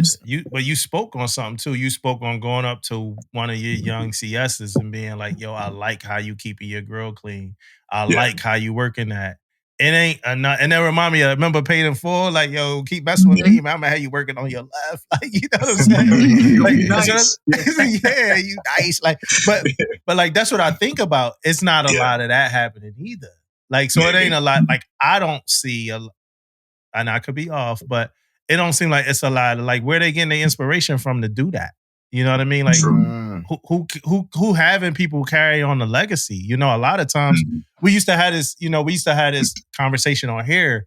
It was like, yo, when Master Chief coming to galley, when Master Chief coming to galley and you got the whole hog stretched out, you know what I mean? Like it's like Thanksgiving, he want to make sure this, that, and the sellers, they get a chance to look at that in action, right? And like, damn, this ironclad, like he from the days, you know what I mean? And but it don't happen a lot, and some of it be on us, but just some of it is also just on the Navy scheduling in the way that it's so busy now. You know what I mean? Like my work day to day, and that's as a CMC. Like I damn near ain't had no time to breathe. By the time I look up, it's 1600, and me and my captain, like we looking at each other, and he like, yo, I could finally start my work. And he didn't say those words, but from the words he said, I knew that like everything that he prepping for a change of command. Like, so from the words he said, I knew what he meant. Like we've done so much other stuff, and it is work too, but it's like meetings and stuff. Like meetings, inspections happen, we getting debriefed, all it, like just all this stuff, just drumbeat stuff that I was bitching about last week. It's like, but at 1600 now, all the stuff that you like looking at that program, like I got the sponsorship program on my desk. I'm trying to rewrite the instruction. That shit been on my desk all day. It's like, hey, as soon as I ain't have a moment to get to that, to hit that instruction. So, so I think that's what take leaders out of our workspaces too, like stuff like that. Yeah. You find time. It's not going to be every day, because it's not every day that I know once a week I do a walk through the galley, like check on equipment, cleanliness, all that type of stuff. But I usually bring somebody with me. Like I'll have my chief with me and one of the first classes, and I show them how I inspect, so they can know when I come through during the week. One time during the week, and to do it official, like I'm walking, I'm watching, I'm looking all the time. But on paper, I have to do it once a week. So that's the time that I really, if I grab somebody new, I'm starting to learn who they are, understand who they are. How long you been in the Navy? What ship you was on? Those type of questions I'm asking, so I can kind of learn the people. So you find time, because I'll be having meetings, I'll be in and out moving, and I get it too. But like that for me, I think the easiest is when I do my galley walkthrough, grab somebody new and just poke and prong, and I'm like, hey, how long you been in the Navy? Like, what you like about being a CS? Stuff like that. You cook it into your routine. And that's what a lot of times we got to do that. We got to cook that mentorship. That's the only time. That celerization. So what's your relationship like with your chiefs? Like knowing you've been enlisted, you came up in the ranks, you made chief. What's your relationship with chiefs? It's good. Like, it's good. Like, we have our little times where they're like, oh man, you left. You left us. And I'm like, no, man, I really didn't. Like, I really didn't. Like, it's not a beef with me and the Chiefs. But I feel like sometimes they'll kind of test the waters to see how you will, do certain things. But we open and honest. So like the Chiefs I have right now, I got one senior chief, she's my DLCPO, and then two, they're screened, so they're gonna be leaving pretty soon. But we had lunch every day, and they probably hate it. But I was like, hey, let's go eat. You know what I'm saying? Like in the middle of lunch, I'm like, hey, let's go eat. And then we just chop it up and fellowship a little bit. And I just think that builds those bonds to where it's not like, just weird. Like, we have like a sync, like Monday, Wednesday, and Friday, we'll talk about things. And, it's just building those bonds again, trust, it's all going to, it takes time. Yeah. So that's really what it is. And we don't have to always talk about work when we at lunch, because I know you don't like that. But, we talk about anything, just, food service, we find things to talk about, when you're sitting in that galley grinding. So, it's the same thing. Yeah. I agree, man. You gotta build trust. Like you gotta that shit. It's different. The relation, like you could come in and step in, like it's your job to lead, it's your job to do all this, it's your job to give people solicited and unsolicited advice and all that stuff. But like until you build a connection, it's always it's a different type of sauce on that. You know what I mean? It is like it's a different type of sauce. Like I feel like if I hit Damon up, I feel like I could just be completely transparent, and I'm not too worried about the feelings part, because I feel like we've known each other long enough now where I hope, Damon understand that I ain't got nothing but love for him. So what I'm saying is out of love, at least. No matter if it's critical or not, it's at least out of love. I keep finding like every time I look back, it's like something white be like right here. And I need somebody to be like, yo, dog, like something white be like right there. You know what I mean? I wouldn't feel bad. Like I would know that, it come out of love. So as you build that connection, it don't matter. Like people act like, for me, right? This me, but people act like it come with your job. Like, yeah, I'm this. Right. So I'm gonna be truthful. Day one, it's a different type of sauce. You got to build that sauce no matter what that job is. And you got to learn how people are, like how they respond to certain stuff and all that in order because you could talk to somebody and they could have like a way to process information where they completely shut you out for the rest of the time because they just didn't process information the way that you thought that they should. You know what I mean? So you definitely got to fill people out, man. And it's a relationship between two people, man. It takes a bit. Absolutely. Yeah. Do you feel like since you were diagnosed with MS and you've gone through all this, do you think that your leadership style or your method has changed or anything like as far as like just leadership, how you lead, like empathy maybe towards some things that you maybe didn't have as much for before, or the way you see things? Like, has anything changed, or you feel like you're going harder to overcompensate for maybe not like going to sea or anything? I think that's a crazy question too, because I don't think I compensate, but my leadership style definitely changed, and it changed from CS1 to chief into like now. I could definitely see it's a change, and you can't stress everything. Everything, like, of course, like, it's like, oh, you got to do this, you got to do that. But you got to you got to understand that some things that are important, some things they're important too, but they're not critical.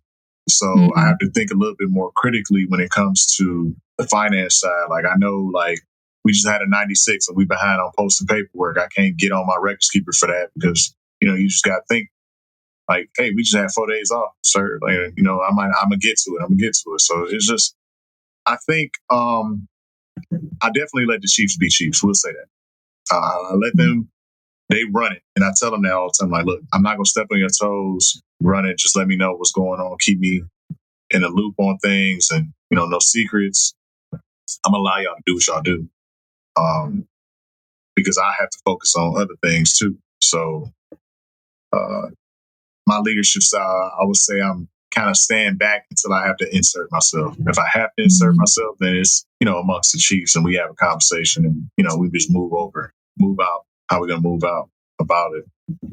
Yeah. Hey, how hard is that? Like, how hard is that, right? Because a lot of times what we do, we go back to what we know, right? What we know. Like, I know that galley. I know how to move sailors. I know how to do this. I know how to do that, right? It's hard sitting in that office worried about finances and records and stuff when when your fallback is that galley, right? So it's pretty hard though, right? Like to go in there and think, okay, let me sit back and let my Chiefs be Chiefs. Well, again, like when I say when we have our syncs, I kind of tell them like, hey, this is the things that we got to focus on. Like, this is what I noticed. Have y'all walked through and y'all seen this? I seen this morning. So, I just bring it to light. And I say, all right, y'all, this is what I would like to see. And I let them go do them. I'm not the one that's going in there correcting everything. Now, if it's like critical, I'm like, hey, stop. Hey, CS1. Hey, CS2. You can't do that, or I'll bring it to their attention. But as far as I knew I couldn't be that person, because if I'm being that person, then I'm doing their job. Who's doing mine? Yeah. At that point, yeah. So you kind of got to let them, they got to lead. There's certain things they have to do. And I'm coherent about it. We talk about it, and I know it's going to happen, but they're the one putting it into action. So I'm just kind of there, just motivating everybody, smiling, talking about why I love the Navy. Man. They probably mad as hell, but I bring an energy with me too, especially at quarters. Like I had like these chants, and it's little things I do that I know that's me. That's just me.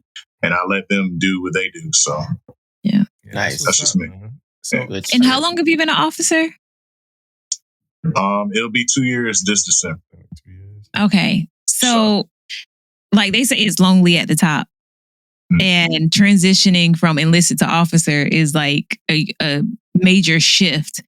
Like social wise, how has that been adjusting?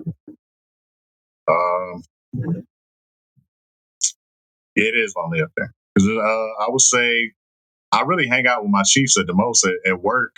So I don't go hang out with like other officers. I know they have these little officer things, but I don't really go to them. Like the little golf tournament they had, probably like a couple of weeks ago, I didn't go to that. Why because I'm so focused on work. But at the same time, I got to kind of branch out for that too, and figure out how to insert myself into that, because I'm kind of needed there as well. Like if it's an officer event, we got to kind of go to those things. That's how you get things done. You meet who's a PWO on base. You meet who this person is that can get stuff done. And if I'm not in the room and we don't have that rapport, just like I don't have a rapport with my chiefs, it's gonna be hard to get things done. Like, man, I don't know who's FSO. I don't know that guy. They less inclined to help you out. So I just feel like I just kind of like got to insert myself a little bit more for those type of things, especially the PWO. Oh yeah, absolutely. You're the most important person on base, man. He is. You gotta know PWO. So I got a question, man. So where I come up at, like as an EM, it's a school back in the day, you still go to school, but back in the day, if you went to this school and graduated, people know like you've been through something. Like, oh man, he graduated from systemic. He been through something. My question for you is the Edward Ney Award, right? So when y'all hear about people winning that Ney Award, like do that, like when you just hear it, are you like, man, that's the real deal? Galley, like they did their thing. I know it. They won the Ney Award. Oh yeah, absolutely. I won one on baton, and it's a lot of work. It's a lot of work because like not only are you, it's only it'll be like two ships, like two amphibs. They'll go up for the East Coast or West Coast. Something I'm saying, like one on the East Coast, one on the West Coast. So those are only two ships. Like you had to be the best of all the amphibs just to make it to the finalists. For these two to go up for the Ney. So your SMC scores, stuff like that, dictates that. Who's going to get the look for Ney? Just like carriers, it's two carriers that's going at it.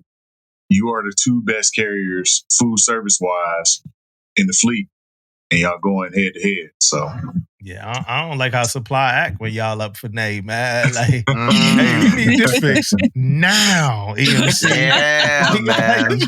Yeah, come to Galley. That's how it is. Yeah. And they be breaking shit. Like the FSAs. It ain't no turnover for FSAs, man. Don't nobody operate the scullery right. It's like, hey man, we need you in here on this scullery. We need you in here on this food mixer. We need you in here. the random juice machine now on the break right before the neighborhood, like the juice machine, the ice machine. Yeah, like the ice machines, boy, notorious ice machines, and they seem like they should be easy to fix. Nah. Them running hot, burning up. It's a key. It's a key to get into. You need a key, Teach, to get into the dev. Yeah. The key at. You know what I mean?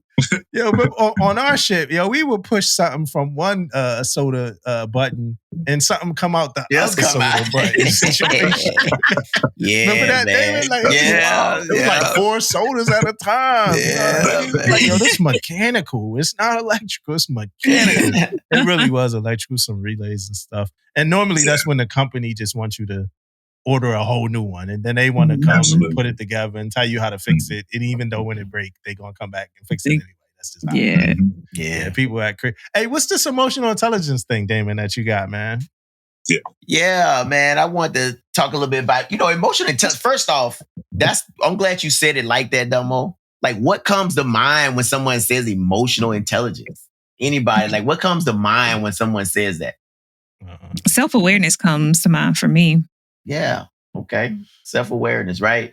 So my thing is with emotional intelligence, man, it's like recognizing and managing your feelings for one, right?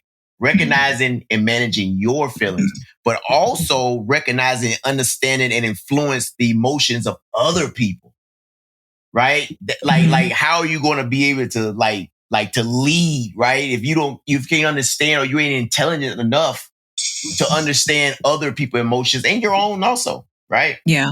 And I brung this up, man. We kind of like talked a little bit on my last command. We kind of like brung this topic up, and we kind of like got into it, and I kind of like talked about it a little bit, right? And one of the things was, man, like one of the things we always go to is like, hey, what's one of those times, man, where your emotions got the best of you, right?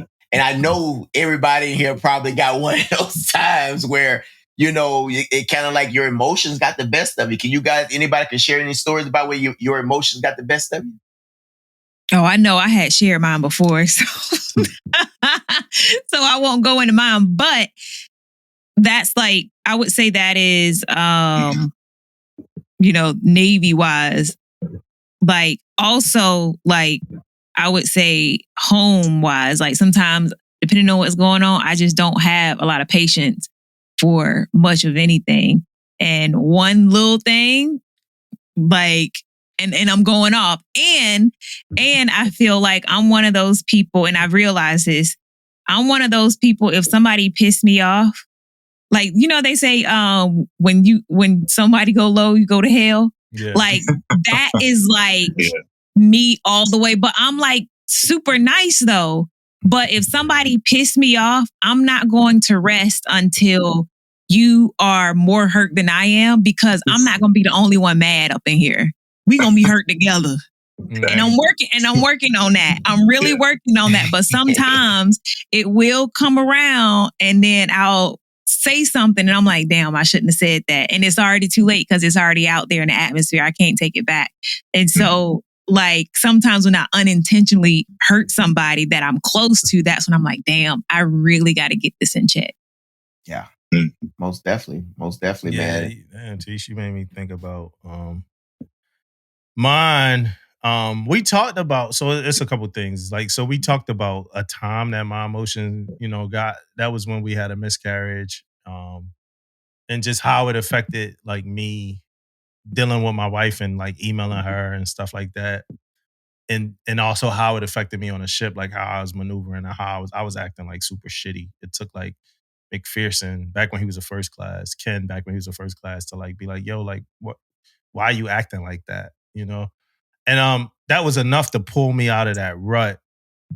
It's other times too, bro. Like I blacked out on people and shit. Like we ain't gotta get into them times, Like blacked out on people, right? Yeah. What I want to talk about though, what makes me get like that, like what triggers that. I think that's important because I think that's what Tish just did. Mm-hmm. What triggers that for me is like I normally like I'm very responsible with like how I handle like conflict and different things and considerate about like how I handle these things. So by the time, and I don't know if you can attest to this or not, Damon. I don't know if you've seen it in a way or not.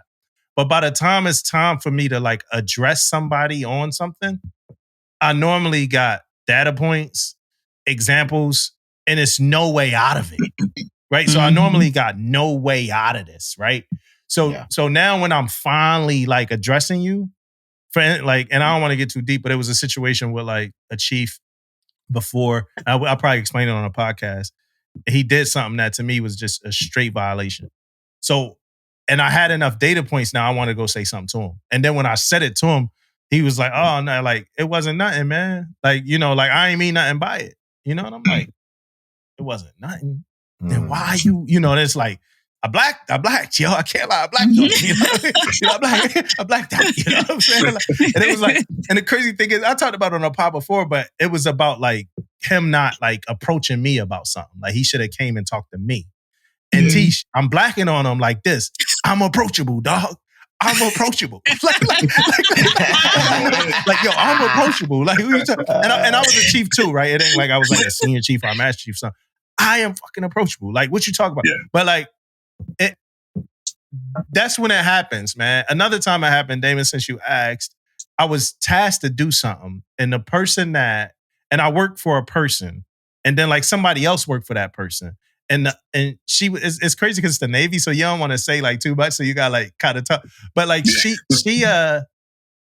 was her responsibility to do the job, and I was like the secondary person, right? Mm-hmm. But I wound up reaching out to our higher echelon, which was CNIC, because I was cool with the dude. We the same rank. You know what I mean? The same rate. We the same rate. Like, we both electricians. So I like reached out to him like, yo, how, like, what's the deal? How you do this? He like, yo, technically she's supposed to do that. Boo, boo, boo, boo, boo, boo. And I'm like, okay, cool. Now I know. He's like, but you don't got to do nothing today. Just boom. So then her boss, who's my boss too, where she's not my boss, but he's my boss. I don't want to get into it. But he like, hey, what's up with that? And then he pretty much like directed me to talk to her. Like, and me and him was real cool. He's like, yo, why don't you talk to her? I'm like, I already did. Like, I talked to her already. I'm not getting out of it. I'm not getting nothing out of that. He was like, yeah, just go back, talk to Lisa, and see what she, and see. And I blacked out on him. He wasn't ready. He didn't know it was coming. Like, I blacked out on him, yo. Like, and I love this dude. And it was just a one, and I didn't even know it was happening, Dame. I'm like, oh shit, I am blacking out on this dude right now. And it was like, and then it was like, I was on that, you were that, yeah, this me. Like, this the real me. Like, this who I am. I'm this guy. Like this how I feel. Yeah, he had me in the office. He was like, hey, chief, like, calm down, chief. Like, chill out, man. It's okay, man. It's just, it's just her ex. Like, it's just her ex, man. Like, chill out. And that's really what it was, yo. I blacked on him. Y'all I felt bad after that. After you black on somebody, it's like kind of awkward. Like, hey, man, you want to go grab like a chicken thing downstairs? Like, so Damon, I hope that answered it. Yeah, what about you, Warren? Plenty of times in the galley, That's all they do down there. Yeah. It ain't even had to be a CS. It could have been an FSA. Just early on in my leadership career, blacking out on people because they did something that didn't make sense. And, it could be critical to us running out of a product. Like, how did you run out? Like, what are you doing? Like, why are you not paying attention? You had a product, just flipping out. Like he said, shit. Over easy, not sunny side up. Just be crazy. Like, how did you burn the whole oven of pizza? Like, how did you do that? Like, yeah, that's crazy. Stuff like that. But the galley environment seems like it's just pressure. Like that's all that's flying through. Like you going through the line, you hear people getting cussed out in the back, and then you're like, "Yo, just put my fried rice on here so I can go." So I can go sit down. And right? Run out of somebody food. got right. Yeah. He said, "Wing day, run out of something." People run wings. Man, Burger Day. Oh man, I don't even like how they remix Burger Day on some ships, man.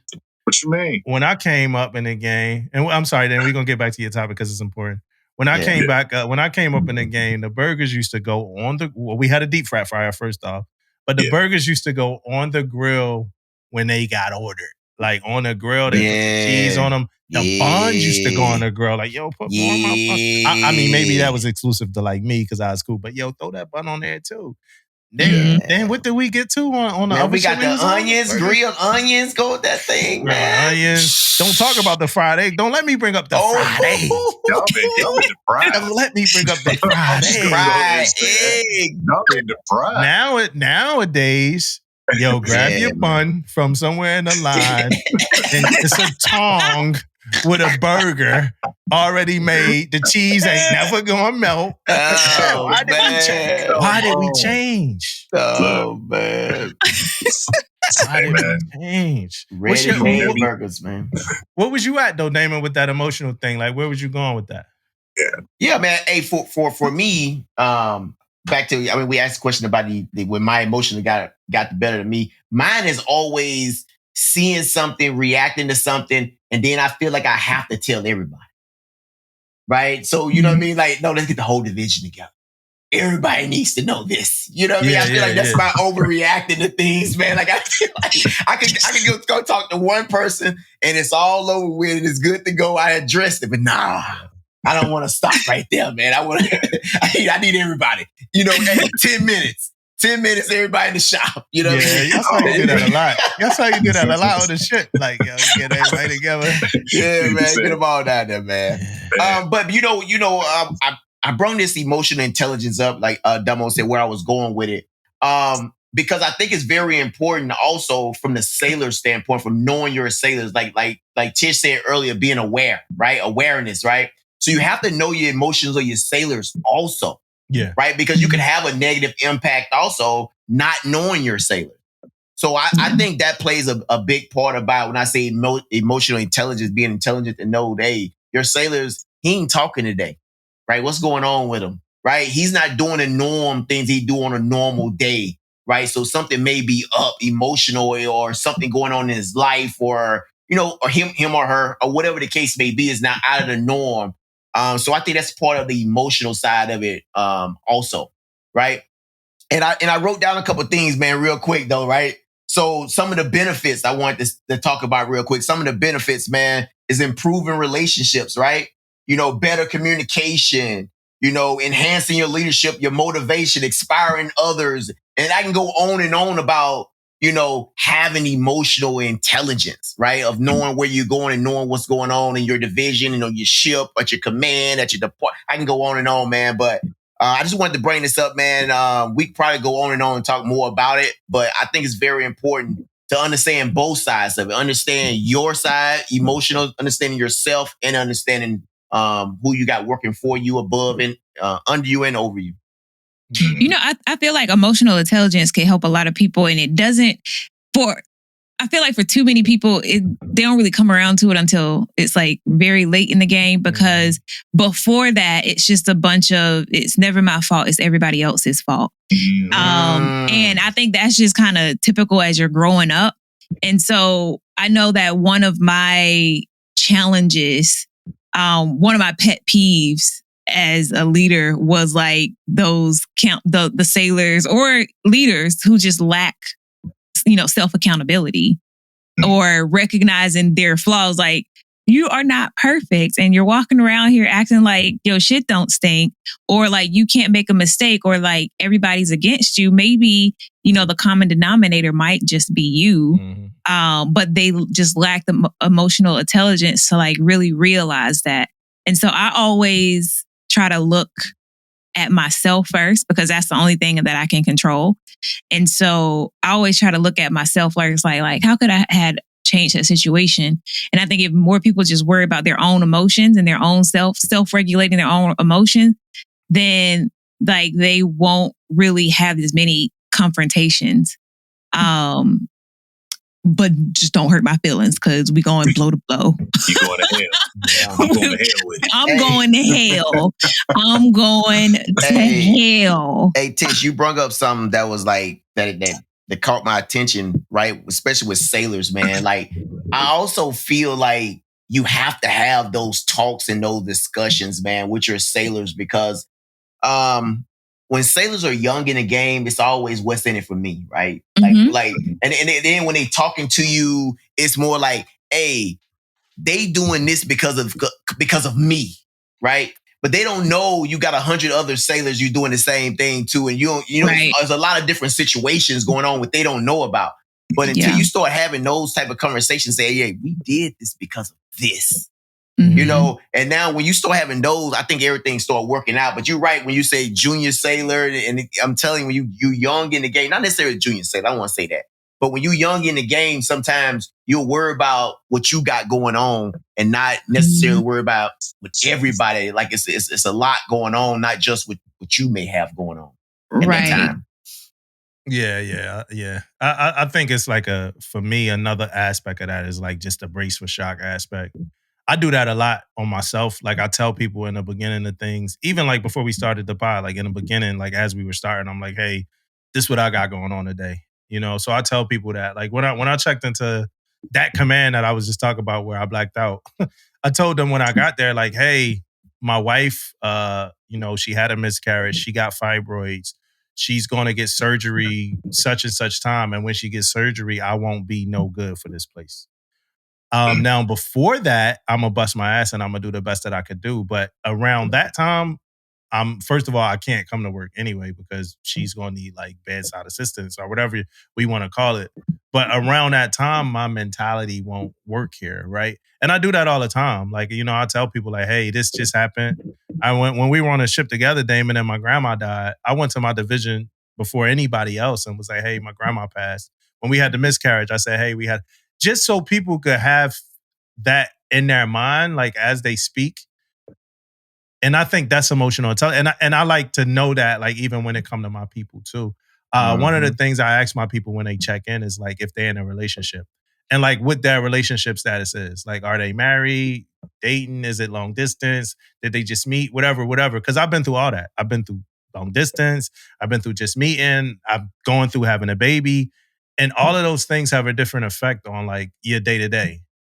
And I think for me, I think it's good to know that because it's good to understand like people's temperament. Like the person that's in a long distance, they might need some of that time after work to do that FaceTime or to do that whatever. So when you pulling them to do something in the late hours, that resistance might be more felt. You might understand it. And then that person with the young kid, they probably had trouble leaving the house in the morning. You know, if the kid was awake at the time they left the house, that kid, it's hard to walk away from your kid and go anywhere, in my opinion, from what I'm experiencing. Right? So you got that. They might not want to play that thing on Saturday or do that command event on Saturday because they ain't see their kid. I got something going on tomorrow. It's a command thing that I'm going to miss my daughter getting a shot, you know, at the doctor. But the last time I canceled and didn't go because my daughter was getting a shot so it's like, I know that feeling, you know, and so I think that's emotional intelligence too, just kind of like having that empathy for like where people are in their moment in life or whatever like that. Yeah, most definitely. Hey Warren, let me get a book recommendation from you because we ain't about to keep you up all night, man. We know you got a book recommendation. I need to finish this book too. The Way of the Superior Man. I think that's the name of it. Yeah, hell yeah, I read that. Yeah, I think that's 100%. The name of it. Yeah. It's a couple of books I got to finish up because I start them. Like, it's crazy. I'll like start them on a plane and don't finish them. And I get so busy with life and I'm in school. So it's like, I never finished this book. I need to get back to it. So yeah, I really need to finish that one. Yeah, it's a good one, man. I read it a while ago. It was one of them Nipsey Hussle library books. Like it was in his library. I read it. I liked it. It touches on a lot, actually. Yeah. You know, I tell you not to argue with your lady.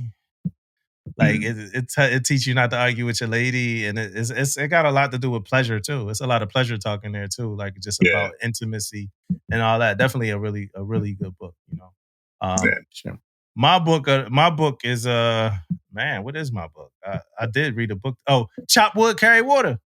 Tish? Isn't that the one that James recommended? I read it, baby. Chop Wood, Carry Water. It's about falling in love with the process of becoming great. Like, so not the destination, the process. So chop wood, carry, and it's pretty much it's a novel. It's like a leadership book or whatever. I can write that one down. Yeah, it's good and it's short too. But it's like it's like a novel kind of inside of kind of like Energy Bus where this dude, he goes like he want to be he want to shoot arrows, so he go see this sensei, and the sensei named Akira, the dude named like Josh or something like that. But he go see this, his name John or something like that. But he go see the sensei and he trying to like learn how to shoot arrows. And every time he go to do like to actually shoot arrows, the sensei like, no, chop wood, carry water. Like, and so he started to get like just impatient. Like, no, I'm gonna get out there, I'm gonna do this. Or he started to compare himself to other people. I want to be faster, I want to be stronger. And he like, yo, you losing focus. You too worried about the end goal that you're not falling in love with the process of all this. Mm-hmm. And like, so throughout, he teach lessons about a lot, man. Like one of the biggest lessons was when he was talking about like almost every great person that we know in history, whether it be like Steve Jobs, of course, I'm gonna say Steve Jobs, or like, you know, Oprah, or like it's a whole lot of examples of a lot of people who failed, like straight failed. You know, Steve Jobs got fired from Apple, and you know they told Oprah she would never be in media, whatever. Like, and like, look at these people now. You know, so that was one of them. But it's a lot of small.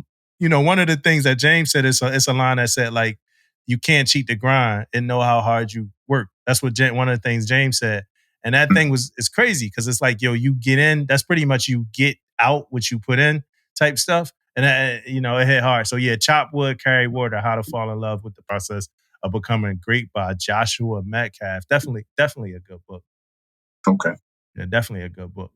Hey, Damon, you said you had a couple other like small joints? Nah, yeah, man. Like real quick, I just got one now, man. Hey, so the whole ship thing, man. You know, we've been facing a little bit of, you know, backlash a little bit on us getting ships out of the yards and stuff on time, right? On delivery dates, especially a carrier. I think the Kennedy already got moved to 2027 now and things like that. But if you keep reading about it, it's almost every ship is like delayed, right? Coming out, right? So I read this article about it, man. At the end of this article, Damo, this makes the most sense to me. And I just wanted to say it, man. The reason why I think these ships are behind, right? It said the Pentagon is attempting to remedy the situation by awarding contracts to boost ship manufacturing, developing unmanned systems, and modernizing century-old shipyards to accommodate new vessels, right? Mm-hmm. That's it. Right? That is why all these, like, they're putting all this new crap on these ships. No one knows how to freaking operate it, right? Yeah. Some of the time anyway. And then the shipyards. And I got one story to tell, man, about this. When we pre-com Rafael Peralta 115, it was 10 to 15-year-old stuff they put on that ship, right? Because the contract was that old. Yeah. Right? So when we got to the shipyard, it was like, nope, we can't change it to the new stuff until you get where you going and you go back into the yard period, right? Yeah. So it's like they had to put this on the ship. 10 to 15, everything that changed in 10 to 15 years, man, on how they doing things. So a lot of times we behind, that let me know we behind on so much shit, man. And now we coming up with all this new equipment and we don't know how to operate it. Or the ships are behind, or we behind, or whatever the case may be, man. So that's my reason, man. We always talk about we being behind on getting these ships out of the yards and being delayed and all that stuff because we know we trying to update so much shit and we're not updated or whatever the case may be, man. Yeah, some of our sense just ain't common. It's a lot of red tape with everything we do. It's just way too much red tape. Like things just don't make sense. What most of our processes, it's like, damn, for real. You know what I mean? Yeah. But also, like, you know, people don't really want to work like that. It's different. Like they trying to party, bro. Like don't nobody really. Yeah, you go to these other countries, man. They shipyard workers getting shit done, dog. Like, done. What a Gerber, bro. You know what I mean? Like here, they need that. Like, hey, if we come there and such ain't ready, we leaving in 10 minutes. Like it's just. So I got a question for you, Warren, before we get up out of here. First of all, what I don't want to do is miss the monarch butterfly that's like on most of your hats that represents a few things. I know for sure is like the transformation and hope for people living with MS. it's also symbolized by like the MRI imagery or something like that. Right. So, like the imagery of your brain after they do your MRI, and when they put it on like the light, I guess it's like the little screen they put it on. To me, it looked like a butterfly, and the white dots that's on that monarch butterfly is what your lesions of your brain look like when they show that picture after your MRI. So that's kind of how I just like kind of put that together with the book. I mean, it's already like a symbol of MS, but to dig deeper, those dots on there is the lesions. Yeah. Did you think of that on your own? When I seen it, that's what reminded me of it. And it's a different type of butterfly. It's not actually I forgot the name of the butterfly too, but that one specifically, it looked like on one of my YouTubes, I kind of put my own MRI. That's like literally my MRI. And it looked like those same little dots just on the back of the butterfly. So yeah, that's a lot of it. I need to get a hat. Like basically, I need and buy it. I'll pay for it. And then you won't take any of the profit. So that's amazing. Got the website. Mustang Life 24/7. Yeah, I'm gonna hit up the site. I don't want no hookup or nothing. I'm gonna go straight to it. Like I be doing with HP, man. I be hitting with what's up, Damon? What's wrong, man? I take hookups though, you know what I'm saying? I just wanted to say that, man. You know what I'm saying? Hey, definitely. Support. Yeah, AP. I bought a couple things off him too. It don't be definitely no homeboy hookup for me. Yeah, got a couple sweatshirts, a couple bucket hats, some. He be throwing a little extra in there. I ain't gonna say nothing too loud, but he be hooking me up. So what? Like somebody asked me this question today, and I did not know how to answer it, but I'm gonna ask you the question and see if you know how to answer it. What legacy do you want to leave? First, so 2-part. What legacy do you want to leave when you get out when your military service is over? And then what legacy do you want to leave, period?